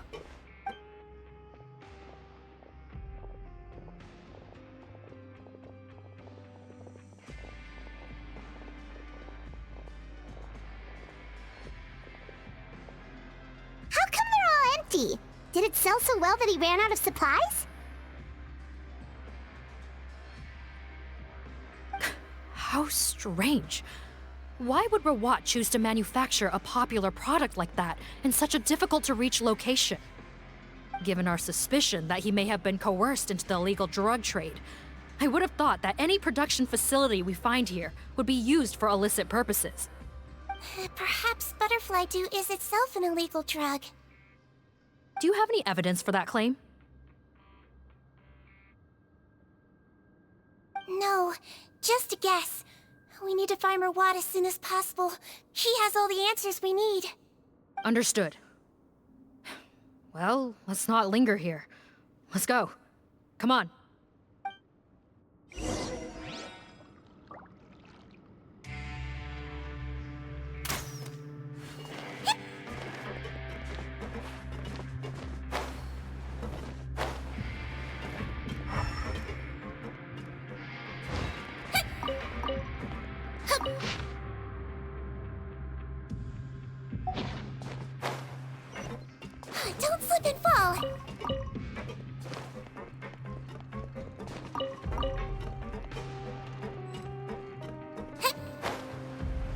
look like we're gonna get this door open. Let's find another way around.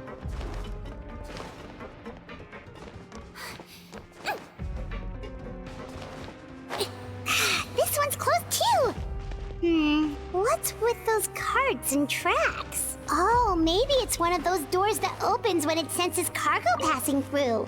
There's a loaded cart right over there. Let's bring it to the door and give it a try.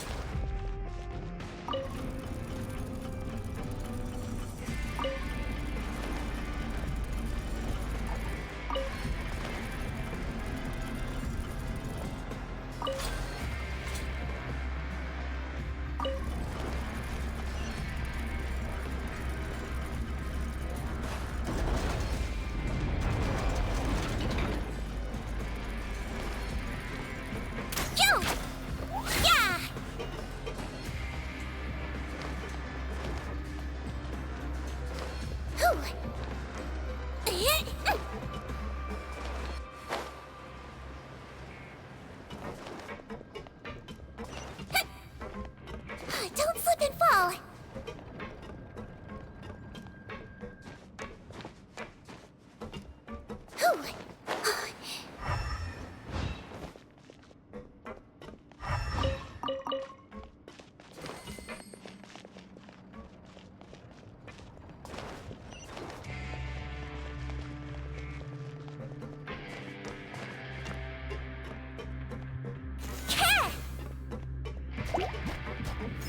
Floaty, floaty!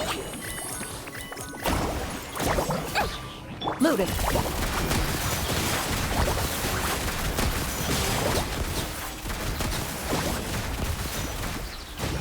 Hunt them down. Don't be nervous! Just relax!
Don't slip and fall!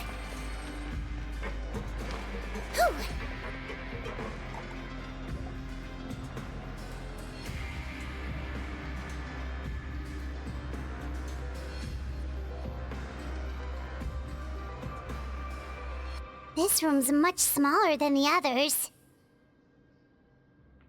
Judging by the implements on the table, this looks like a potion-making lab. Head nurse! Over here.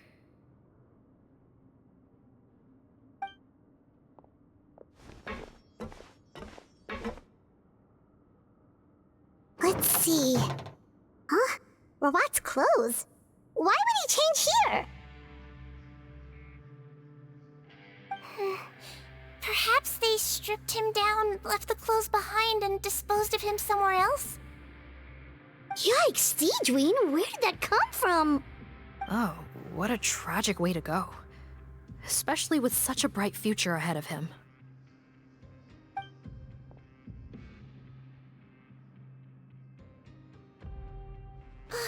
There's a path leading further on, Officer Morgan. Let's keep up the pace.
There's a whole bunch of people in there.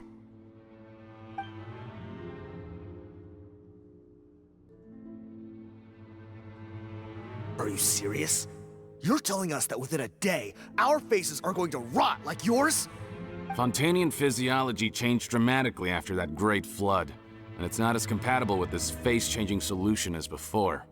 The side effects are as you can see. Why didn't you say anything before we all used it? Look, my plan got you all out of prison, didn't it? You'd have much bigger problems to worry about right now if the Marechaussee Phantom found out about your other crimes. Consider an ugly mug getting off lightly.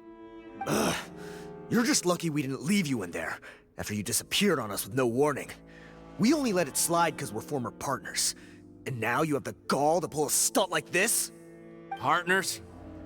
Make no mistake, each of us is only looking out for himself. If you place too much trust in others, well, I'm afraid that's your problem. You hid things from me too. Remember how you each had a spare potion? You kept quiet about it until we planned the prison break? Oh, and you didn't have a secret spare? Then do you want to explain how you melted your face off before all this? Guys, that's enough. Calm down. It is what it is. Arguing won't change anything. What's the plan, Parton? I'm assuming you brought us here for a reason? There is no plan. We followed him here on the promise of more juice, but it turns out there ain't a drop here. Besides, what does it matter now anyway? He already said, even if we did get our hands on more of that stuff, switching faces again solves nothing. They're still gonna melt off eventually. I said enough arguing! Parton, tell us the plan. The most practical solution is to continue using the potion. Keep switching to a new face before the ulcers can start forming. Are you kidding me? This stuff was hard enough to get a hold of even when we had a supply. Now you're asking us to use it like skin lotion, after the flood all but wiped the supply out?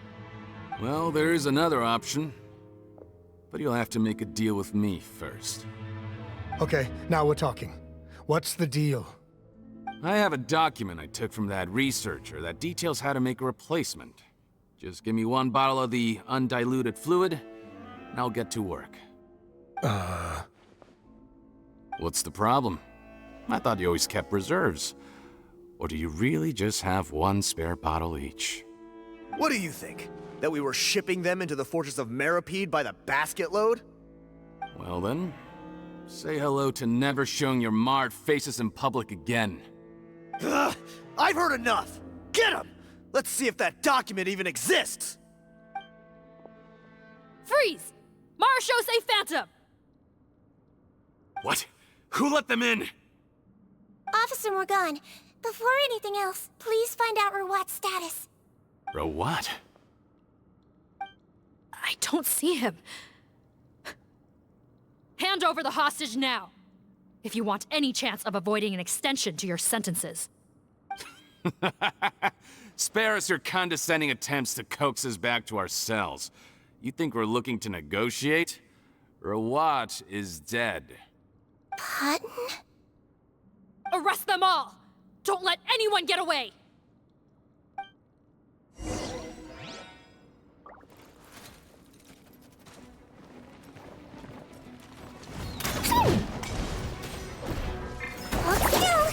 Give me some space. Glory to Al Akbar!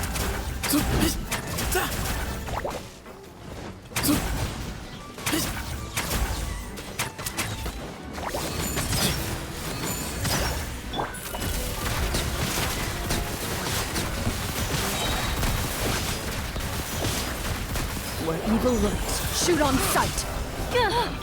I swear, it's for medical research. Let's see. Loaded.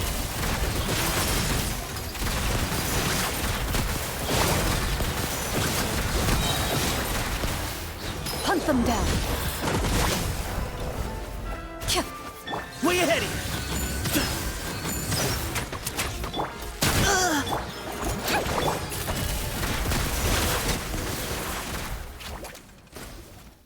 Huh.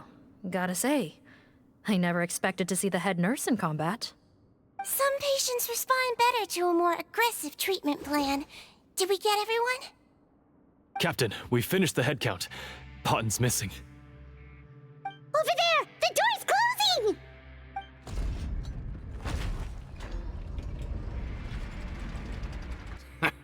One group trying to arrest me, another trying to hunt me down.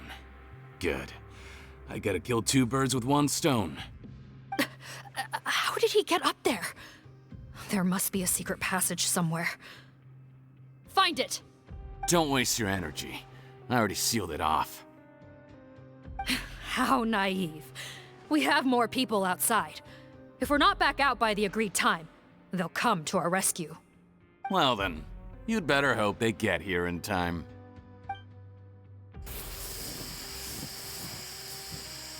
There's some kind of gas leaking from the pipes. Be careful, it's poisonous.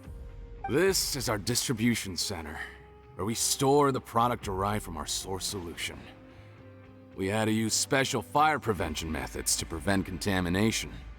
The pipe network here was designed to emit a gas for firefighting. One little modification later, and it makes an efficient death trap. Why would you do this? Your partners are here too. Oh, please. If they can't supply what I need, they're of no further use to me. Besides, I can't have them exposing my potential whereabouts. He's a maniac! Come on, we gotta find a way to open that door! Go ahead, struggle in vain. Once the last of you croaks, no one will ever find me again. So long! Are you sure you're ready to leave, Potton? You haven't changed your dressing today. You can't cure my face, just give up. And what if I could? Nice try. You're just trying to stall me. Don't you worry about me. I'll find a way to cure my face once I get out of here. Oh, I doubt it. After all, Fontanians can no longer dissolve in primordial seawater. What the... How did you... The key component of the face-changing potion is the fluid left behind by dissolved Fontanians. It might look like ordinary water, but it has some unique elements in it. Before the flood, all Fontanians were oceanids, physiologically speaking. A potion made from that fluid could dissolve and reconstruct the face of a Fontanian in much the same way as hydroidolins change form. Theoretically, it could give someone any appearance they wished. But since the flood, Fontanians have become true humans. They can no longer provide the source material for this potion, nor reap its benefits. Are you saying this potion is made from Fontanians dissolved with primordial seawater? Then their crimes are far worse than I thought. How could you know all of this? No, wait. Of course! Well, well. So that's why you have a human appearance. It also means that I have a formula you're unaware of. The air's getting thicker. It's getting hard to breathe.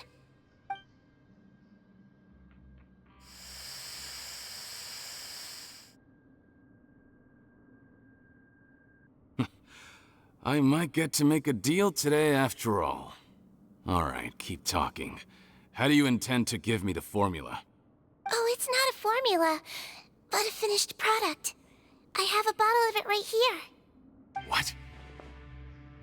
When I tried Rawat's skincare product, I noticed it had a certain special component in it. So I had my friends gather some other ingredients for me, and sure enough, a little experimenting later, I'd produced the potion. I'm guessing his skincare lotion contains the fruits of your joint research? Huh.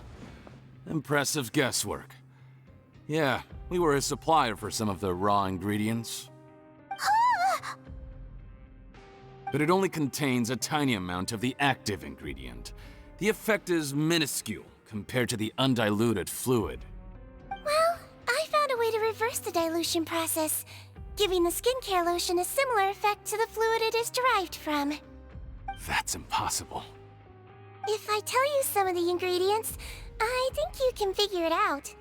First, You need to combine tethered hydrophantasm tissue with transoceanic pearls at a ratio of around 3 to 7. Tainted hydrophantasms and transoceanic pearls.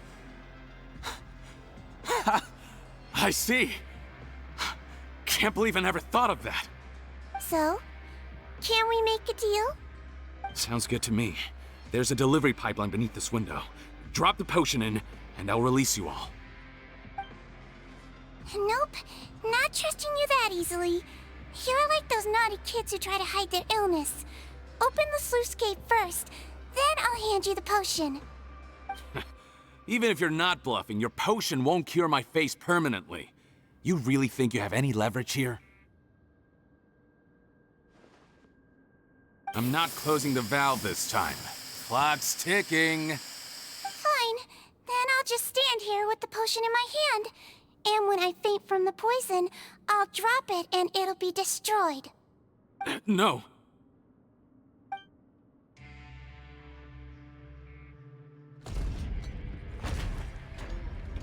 It's open!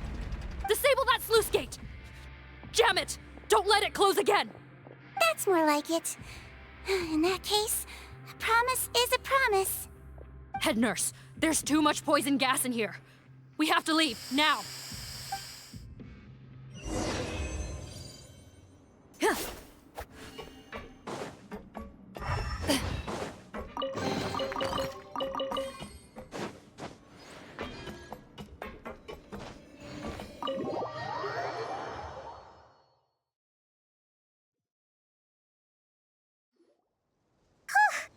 That was too close. That button is a real nasty piece of work. Oh, don't be too quick to sit down. Moving around a little will help relieve the soreness. Same goes for you, Traveler. Oh, but Paimon, you should be fine, right? Flying fast is pretty tiring too, actually. Anyway, that's not important right now. Paimon's still shocked to learn that there's a whole criminal operation going on behind that skincare lotion. Shame I ended up giving the improved version to Potten after finally making it for you. I'll make you some more, I promise. No, please don't. Paimon doesn't want to use that stuff anymore. Still, it was a pretty good job that Paimon wanted to buy some in the first place, huh? It ended up saving everyone's lives. That's gotta count for something. Yeah, Paimon was just kidding. Head nurse, I've done a final head count of our team and the criminals. Everyone's here and doing fine. We're ready to escort the fugitives back to the fortress of Meripede. It's a shame that we didn't find Rawat. At this point, I'm afraid he's probably deceased. What a horrible bunch. Especially that Potten guy. If he hadn't made good on that deal, we'd all be dead because of him. No, we wouldn't. I always keep a whole bunch of antidotes on me for emergencies, and one of them neutralizes that poison gas. We'd have been fine, even if you hadn't opened the gate. What? Then why did you give him the potion? If this is true, I must concur. Sorry to be blunt, but I think you made a bad decision by handing him that bottle. If he changes his appearance and flees Fontaine, it's unlikely that we'll ever find him. No matter how cooperative his accomplices are when we question them. No, you don't understand. I gave him the potion precisely so we could be sure where he'll go next. What do you mean? We gotta hurry. She won't last much longer.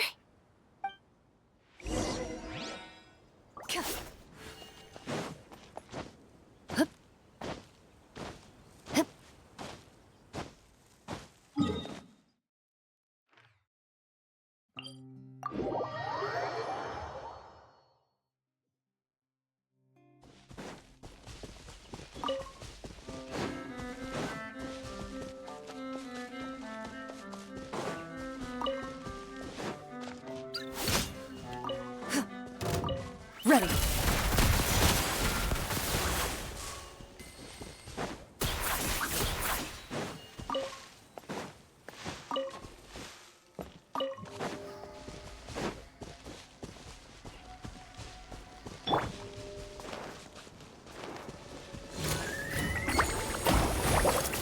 Into the shadows.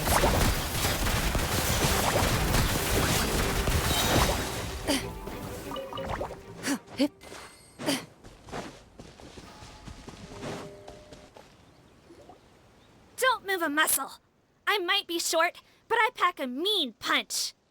Captain, you're just in time. While I was lying in wait, I spotted this crook snooping around, trying to find a way in. So I detained him. Oh, his face. Are you... Potton? So this is where you were heading, huh? What? This is how Potton looked before his face was marred. His current appearance matches the mugshot on his arrest warrant. I see. Wait, so what's going on? Wasn't the whole point of the potion to disguise himself and escape Fontaine? Why would he change back to his original face and run right into our trap? Enough of this nonsense. Let me in! You better pipe down. There's an old lady in there who's very sick. No way are we letting a crook like you inside. To heck with it. Listen to me. I'm Rawat. That's my mother in there. He's gotta be lying, right? Rawat was a victim in all this. He was forced into it against his will. How can he and this monster be the same person? Forced against his will? That's the funniest thing I've heard all day. Back when I was being coerced, everyone thought I was colluding of my own free will. And then when I actually became a criminal in my own right, you all suddenly thought I must be under duress. Amazing what a difference a handsome face makes. Save us the speech. Explain yourself. You want an explanation? Fine.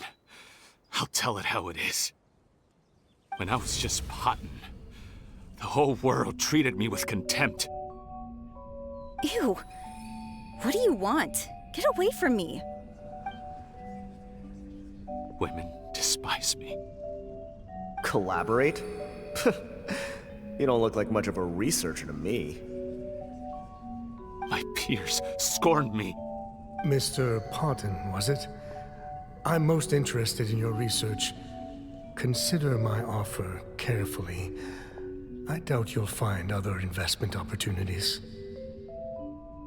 Only villains would work with me. You want out of the game? Forget about it. Turns out, I slipped up a little. Left your picture with some Marechaussee Phantom officers. Easy mistake to make. Now they've listed you as an accomplice and drawn up an arrest warrant. So I suggest you put any thoughts of running away to rest. If you get caught by the guards for being in the synth business, you ain't ever seeing the light of day again.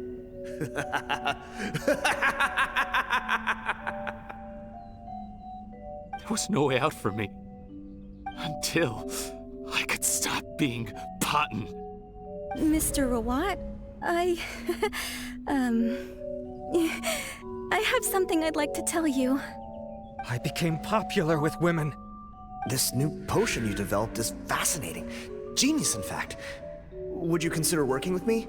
I'd be happy to sign a licensing agreement. My peers looked up to me. Okay, I'm very interested in your research, sir. You must no doubt have offers from countless investors, so far be it from me to ask for a full collaboration, per se. I merely wanted to express my interest. No pressure at all, naturally. And the villains even began to fear me. Becoming Rawat showed me what a superficial world we live in.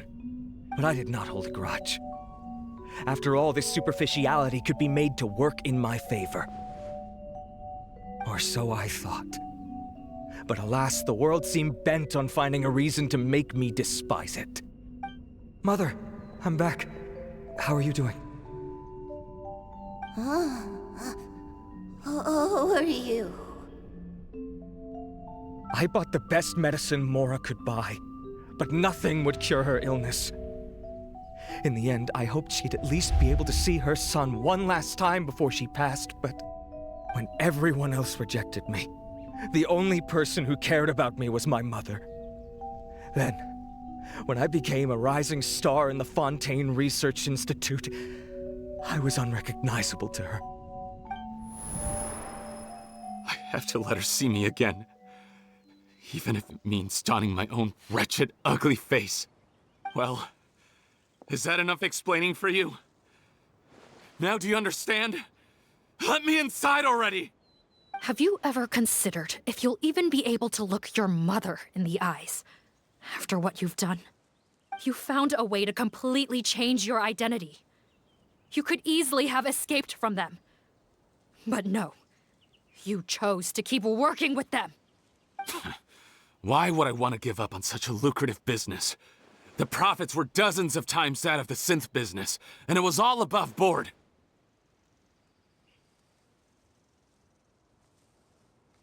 So you kept being a villain just for the money? Villain? By what standard? Is doing evil deeds really what makes someone a villain in your eyes? Or does it all come down to the way they look? None of you saw a villain when I was wearing my other face, did you? You have no right to judge me! You're all just fake people living in a hypocritical world! I regret nothing! My mother would understand! You're a villain to the core! But especially that tongue! Honestly, I don't see a villain when I look at your current face either. Don't humor me. You don't seem surprised by my confession in the least. How long have you known the truth? I didn't know anything for sure until you chose to take that potion bottle and spare our lives. But if you're asking when I started suspecting you, it was the first time you came to see me at the infirmary. I had to confirm my suspicions. That's why I chose to join this investigation. Are you kidding me? A young, promising researcher and a wretched criminal? What on earth gave you the idea that they could be one and the same person? Well, there were no visual clues. This potion's face-changing effects are very powerful. Even as a Melusine, I couldn't see through the disguise. But I believe I understand humanity a little better than most of my kind. Humans have certain fundamental qualities that do not change with their appearance. Fundamental qualities, huh? So you think you're the one who's seen through me, do you? Most people probably don't know this, but I think I can guess what your deal is. Melusine constitutions are very close to that of water, so it stands to reason that the potion should work on them too. You used it yourself, didn't you? That's why you have a human appearance. Sigewinne? Yes, you're right.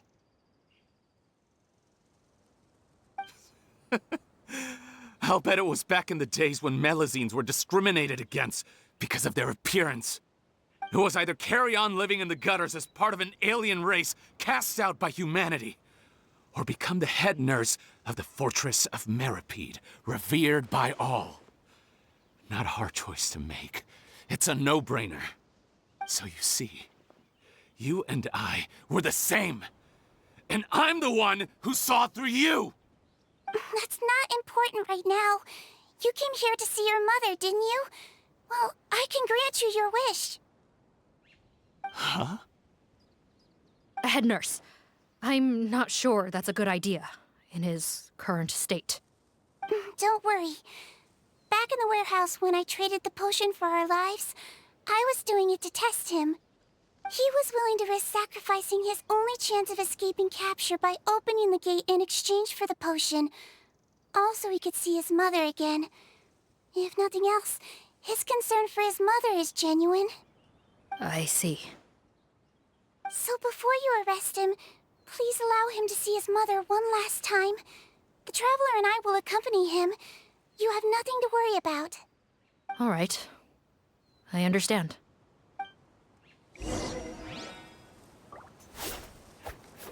Join the head nurse inside. If he tries anything at all, shout.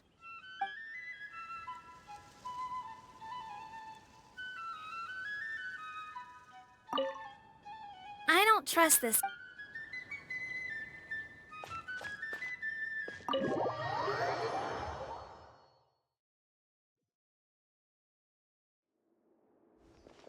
Mom?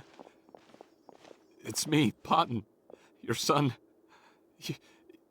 You recognize me now, don't you? Mom, what's wrong? I'm sorry, but I have some bad news. I examined your mother last time we were here, and it appears that due to her prolonged fever, she's lost her eyesight. What? Your appearance no longer has any bearing on her ability to recognize you. But there are always other ways to remind our loved ones who we are, wouldn't you say? No, it can't be. Please, Mom, open your eyes. It's me, your son, Potton. If you really can't see my face, then here, take my hand. Tell me you feel your son's hand. I've done so much to get to this point. Please, you have to recognize me. No. The temperature of his palm must have changed. I'm sorry.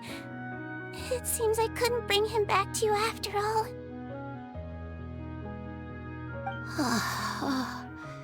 It's you.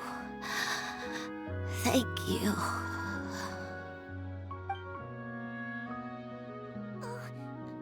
Of course.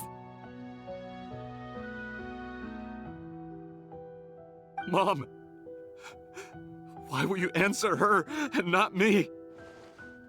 Why?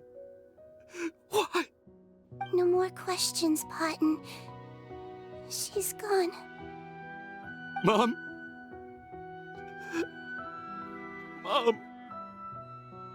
I'm sorry to say this, Potton, but you and I are not the same.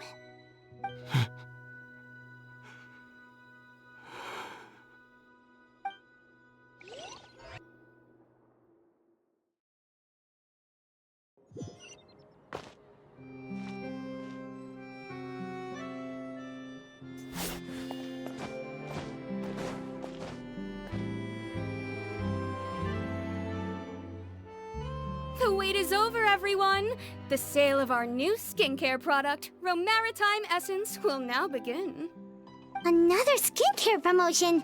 And it's selling as fast as last time. Wonder what people would think if they knew what was in the last batch. Oh, Sigewinne's here too! Hey, Sigewinne! Oh, Traveler Paimon, hello! I hope you two got a good rest yesterday after all your hard work. Of course! Nurse's orders, right? Anyway, are you here to take notes for your next article? Actually, I'm mostly here to help Officer Morgan wrap up yesterday's case. Ah, that reminds Paimon. That stuff sold like crazy, didn't it? Is it gonna cause huge problems? Nope, there's nothing to worry about. Unless modified, Butterfly Dew is an excellent skincare product that's completely safe to use. Besides, officers have already retrieved all Butterfly Dew purchased on the market. Now it's just a matter of disposal. After consulting Monsieur Nervulette, I came up with a way to neutralize any harmful effects, so it'll evaporate naturally without polluting water or soil. Wow, it's Sigewinne to the rescue again! Thank you for serving as our consultant, head nurse. All the butterfly dew we recovered has been disposed of, according to your instructions. Great! Good job, everyone! Also, you mentioned you wanted a copy of Rawat's interrogation records. Well, technically, Potton's records. Anyway, I have them with me. Here. After he saw his mother for the last time, it was like all his mental defenses came crashing down. He put up no resistance during the interrogation, and answered all our questions. We learned a lot. Apparently, the formula was something he discovered by chance while helping the criminal gang produce synth. Later, he came up with the idea to dilute it and use the resulting substance as a skincare product. Their supplier was Vache, but you could also argue that they were the ones doing him a favor. His operation helped Vache's gang dispose of an enormous amount of evidence. It made for a seamless collaboration. One man's trash was another man's treasure, and there were no loose ends. It's no wonder we never noticed what Potten's gang was up to. Vache again, huh? Is there still no end to the harm he caused? Make no mistake. The crimes of Vache and his accomplices will come to an end. It's only a matter of time. Since the flood cut off their supply of primordial seawater, they've been forced to resort to riskier methods, like using their private reserve to attack people on the street. Naturally, those attempts all ended in failure. After receiving numerous reports, we were able to zero in on the gang and eventually round them up. That sounds more like it. Based on what he told us in his confession, we pretty much had him backed into a corner, even though he made a point of distancing himself from the gang while disguised as Rawat. He tried to throw us off his tail by reporting his accomplices, giving him enough time to transform back into Potten and see his mother one last time. But there was one thing he hadn't anticipated. Even though Potten had been missing for a long time, we were very much still on the lookout for him. So the moment he appeared in public after changing back to his original appearance, we caught him. So he tried this once before, huh? Guess he really did want his mother to see him again. But in the end... Looking at the interrogation records, it seems like he spent the first sum of money he earned as Rawat on his mother's treatment. Yes, which is why I suspect that his initial motive for using the potion was not personal greed, but a desire to become somebody who had the power to save her. Even so, he went too far. In the end, he got what he deserved. I understand. Thank you for bringing me these records. Why did you want them anyway? Potten was one of my patients, so I need to put together a medical file for him. My teacher always stressed that a person's life experiences are just as important to their file as their medical history. Why are you still treating him like your patient? Isn't he kind of beyond redemption now? That may be true, but a patient is a patient, regardless of the choices that bring them to my care. One last thing, head nurse. Please keep everything you know about this potion a secret. It would be for the best if most of Fontaine knows nothing of its existence. I know my fellow officers and I will be able to sleep easier if that's the case. Of course, not to worry. Thank you for understanding. I'll take my leave then. So, Sigewinne, did you really use that potion yourself? Why do you sound so surprised, Paimon? I told you all about it. It was quite a while ago now. You mean that story about the witch and the potion? So it was really, actually, genuinely a true story? Yes, it really actually genuinely was. But...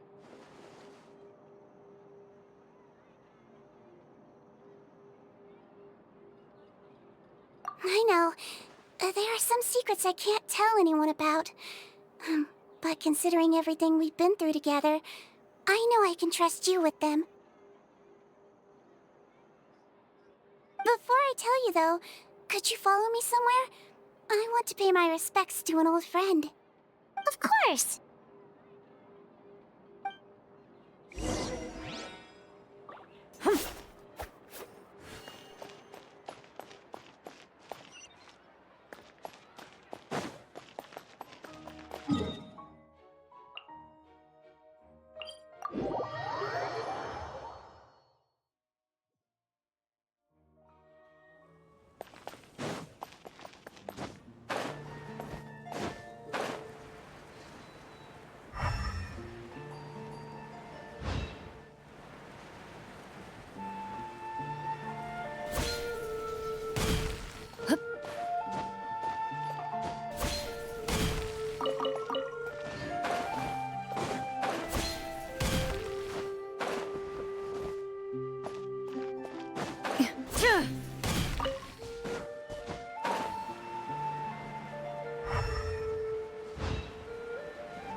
they're here too. Good to see you, traveler. Paimon. I trust all has been going well for you? Big news, everyone. The Udex is out of his office on important business. Is that genuinely something people would consider big news? Why wouldn't they? Important business is a big deal. Ah, yes, you're quite right. When someone you care about requires emotional support, being there for them at the right time and place is of the utmost importance. After reading the Maréchal Phantom's reports, I had a feeling a trip here might be in order. Take note. That, my friends, is how Monsieur Neuvillette shows that he cares. We're both here for the same purpose, actually, to accompany Sigewinne as she pays her respects to her late teacher. So the old friend she mentioned was her teacher then? The witch? Oh, sorry. Paimon didn't mean to be rude. It's only 'cause Sigewinne calls her that all the time, so... I doubt she considers that title to be offensive, Paimon. Don't worry. Indeed. In fact, I believe Sigewinne would take it as a sign of affection. She has spoken of this doctor on many occasions, and it sounds like she was a truly generous individual. In those days, many people harbored prejudices against Melusines. She was the only teacher willing to take Sigewinne on as a student. Wow. It's really nice of you two to be here for Sigewinne. Guess you guys really look out for your younger colleagues, huh? Younger colleague? Well, that might be true for the Udex, but I'm not sure I can say the same. Sigewinne served a sentence in the fortress of Meripede hundreds of years ago, and after she did her time, she decided to stick around. She's been an integral part of our administration ever since. Strictly speaking, the head nurse has been around longer than most people in the fortress, myself included. Pretty sure that makes me the younger colleague. She served a sentence? Yes. Long before I became Udex, there was an ancient law in Fontaine that prohibited any attempt to transform another species into a human. Initially, I and most researchers believed this law to have been imposed due to ethical concerns. But now, it seems more likely that the law was nothing more than an insurance policy, a way for Egeria to ensure that her people would remain insulated from the truth, thus enabling them to lead more straightforward, happier lives. Ignorance is bliss, as they say. Sigewinne had her reasons for choosing to obtain a human form, but the act was nonetheless in clear violation of the law. Could you tell us a little bit more about what happened back then? Certainly. Sigewinne does not object to her close friends learning about her history. In fact, I first learned of it myself because she confessed the truth to me of her own volition.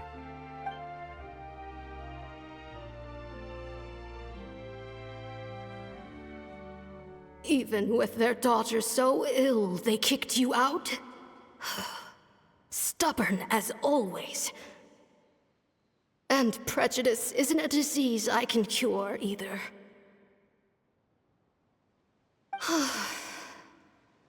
Shame that I don't have the energy to get over there. You're laughable, you old witch. You want to save everyone in Fontaine, but you can't even save the patient before you. Master, what are you... I discovered a strange disease, one I suspect that every Fontainian suffers from. But without witnesses or proof, no one will believe me. I had no choice but to experiment on myself to find a cure, but I hit a wall. And as you can see, it took a wretched toll on me. Then I'll find a cure for you, and then you can go cure her. There's no need. I am beyond saving now. There's nothing you can do. But, Master...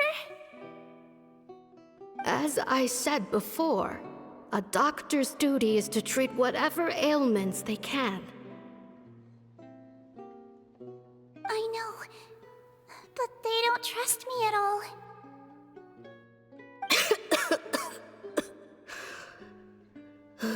That girl. She's your first ever patient, isn't she? Tell me, what cost are you willing to bear to see her cured? I'll do whatever it takes. Even if it means breaking the law and being punished for it? As long as I don't hurt anyone. Yes.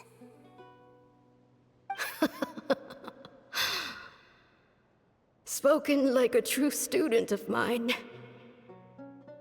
Then I shall make one more final gamble. And see my experiment through to its end. Leave me for now, and come back in 2 hours. If I am able to work this miracle, then I will have found a way to save all Fontanians, and I shall be able to help you treat that girl. If not, then it means there is one more disease in this world that I cannot treat. In that case, do not come looking for me. I will leave you a parting gift. An accidental discovery happened upon through my study of this strange disease. It has little use, but it will at least help you cure this one patient you can reach.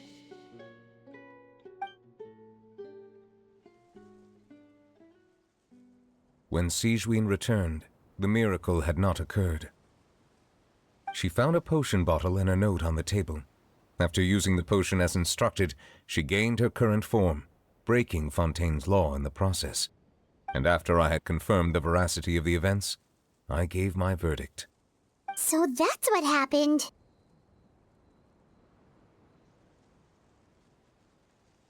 I fear Sigewinne only understood the full story after the truth about the dissolution of Fontanians was uncovered. When I reflected on all this with that knowledge in hand, I felt a deep sense of regret. As I use the law to uphold justice, there are times when I cannot help but acknowledge its ruthlessness.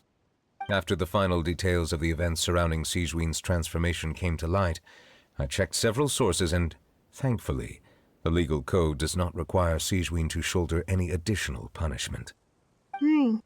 Wonder how she feels about all this. Since she invited you here, I imagine she intends to speak of these matters with you, no?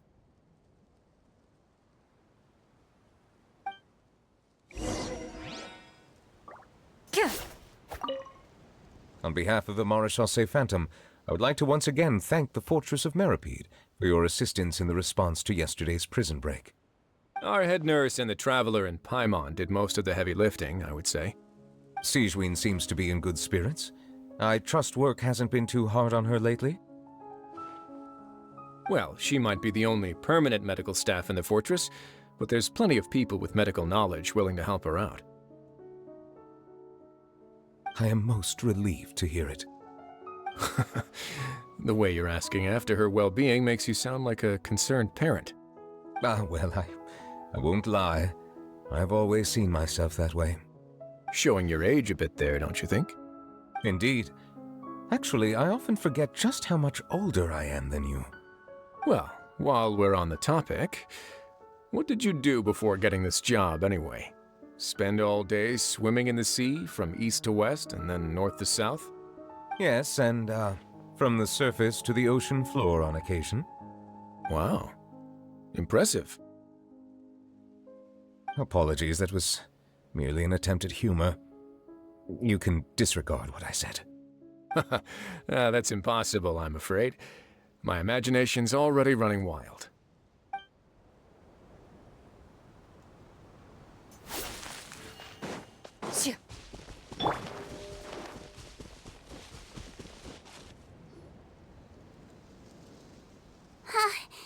You're here. The old friend I mentioned was my teacher. When she passed, her body was nowhere to be found. All that's left of her is an empty tomb. And even that's deep underwater now. Sigewinne, the witch who gave you the magic potion, she was your teacher, wasn't she?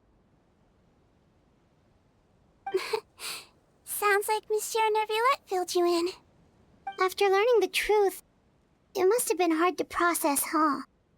Well, to be honest, after I realized what really happened that night, my first thought was that it kind of made sense.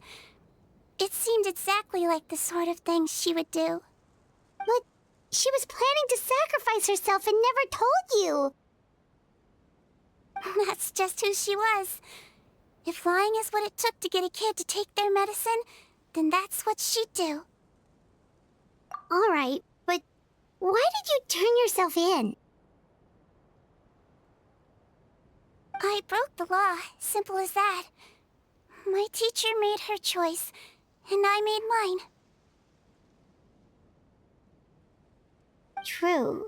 It's just the way Potton framed it when he was asking you all those questions, it made Paimon really mad. You're not like him at all, and everything Neuvillette said confirms that. And yet, you were still convicted and thrown in prison. It just feels so unfair. Unfair? I happen to think just the opposite. If I hadn't served that time, I'm not sure I would have been able to stay strong when he was questioning me. What makes you say that? I knew you'd be curious. Let me tell you a story.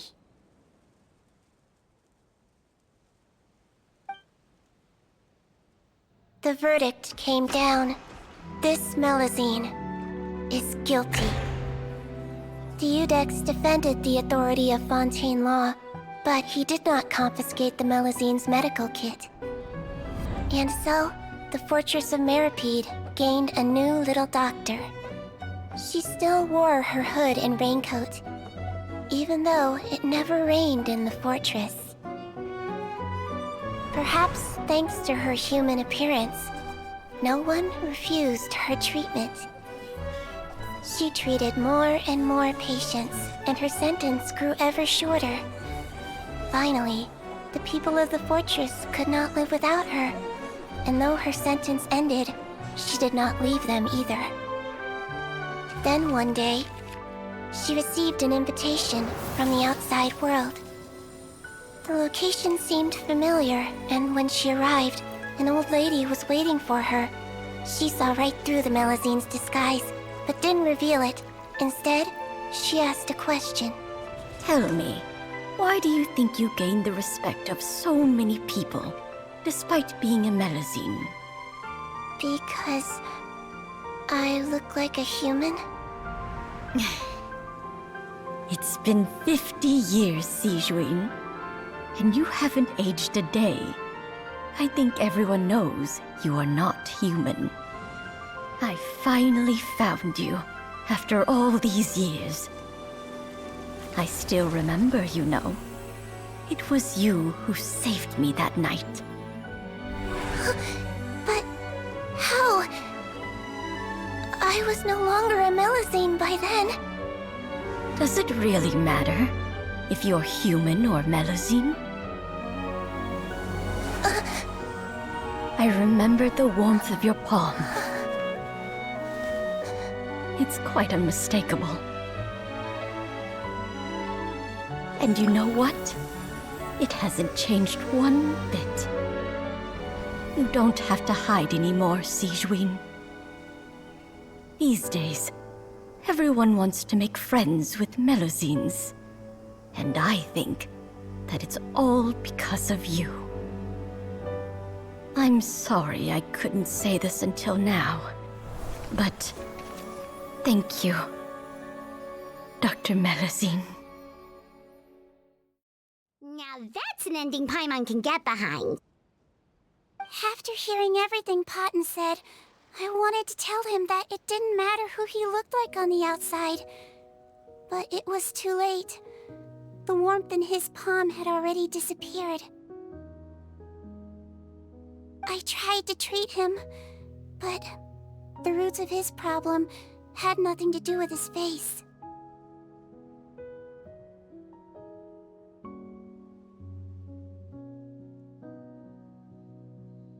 I understand. Thanks, you two. I appreciate you being here for me while I talk this through. Oh, it's nothing. Our pleasure. Oh, there's one more reason I invited you here. It's about time I finally give you what I promised. In order to restore the appearances of the face-swapping victims, the Marachose Phantom gave me special permission to make a few bottles of that potion. And I made one extra just for you two. We don't need it though. Shouldn't we destroy it? Well, even if you chose to destroy it, I still thought I should give it to you first. You two did so much for me. How could I break my promise? Well, fair enough, but anyway, Paimon's definitely not interested in this stuff anymore. Still, if this is the very last bottle in all of Teyvat, getting rid of it would feel like kind of a waste. Maybe we can give it a special meaning somehow. Oh, Paimon's got it! Melusine physiology wasn't affected by the Great Flood, right? So that means the potion should have a permanent effect on you. In that case, what do you say, Sigewinne? Ever thought about transforming back to the way you used to look? After all, from a Melusine point of view, Paimon bets Melusines look the cutest of all.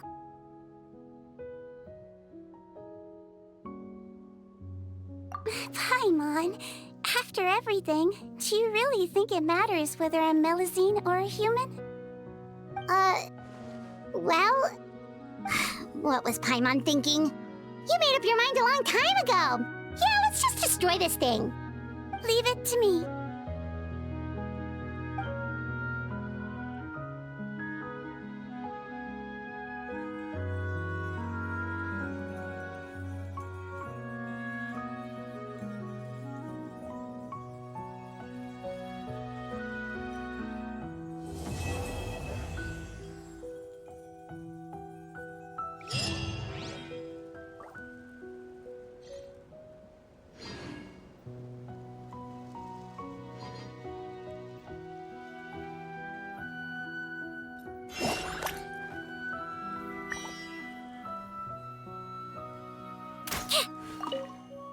I'd like to stay here with my teacher for a little longer.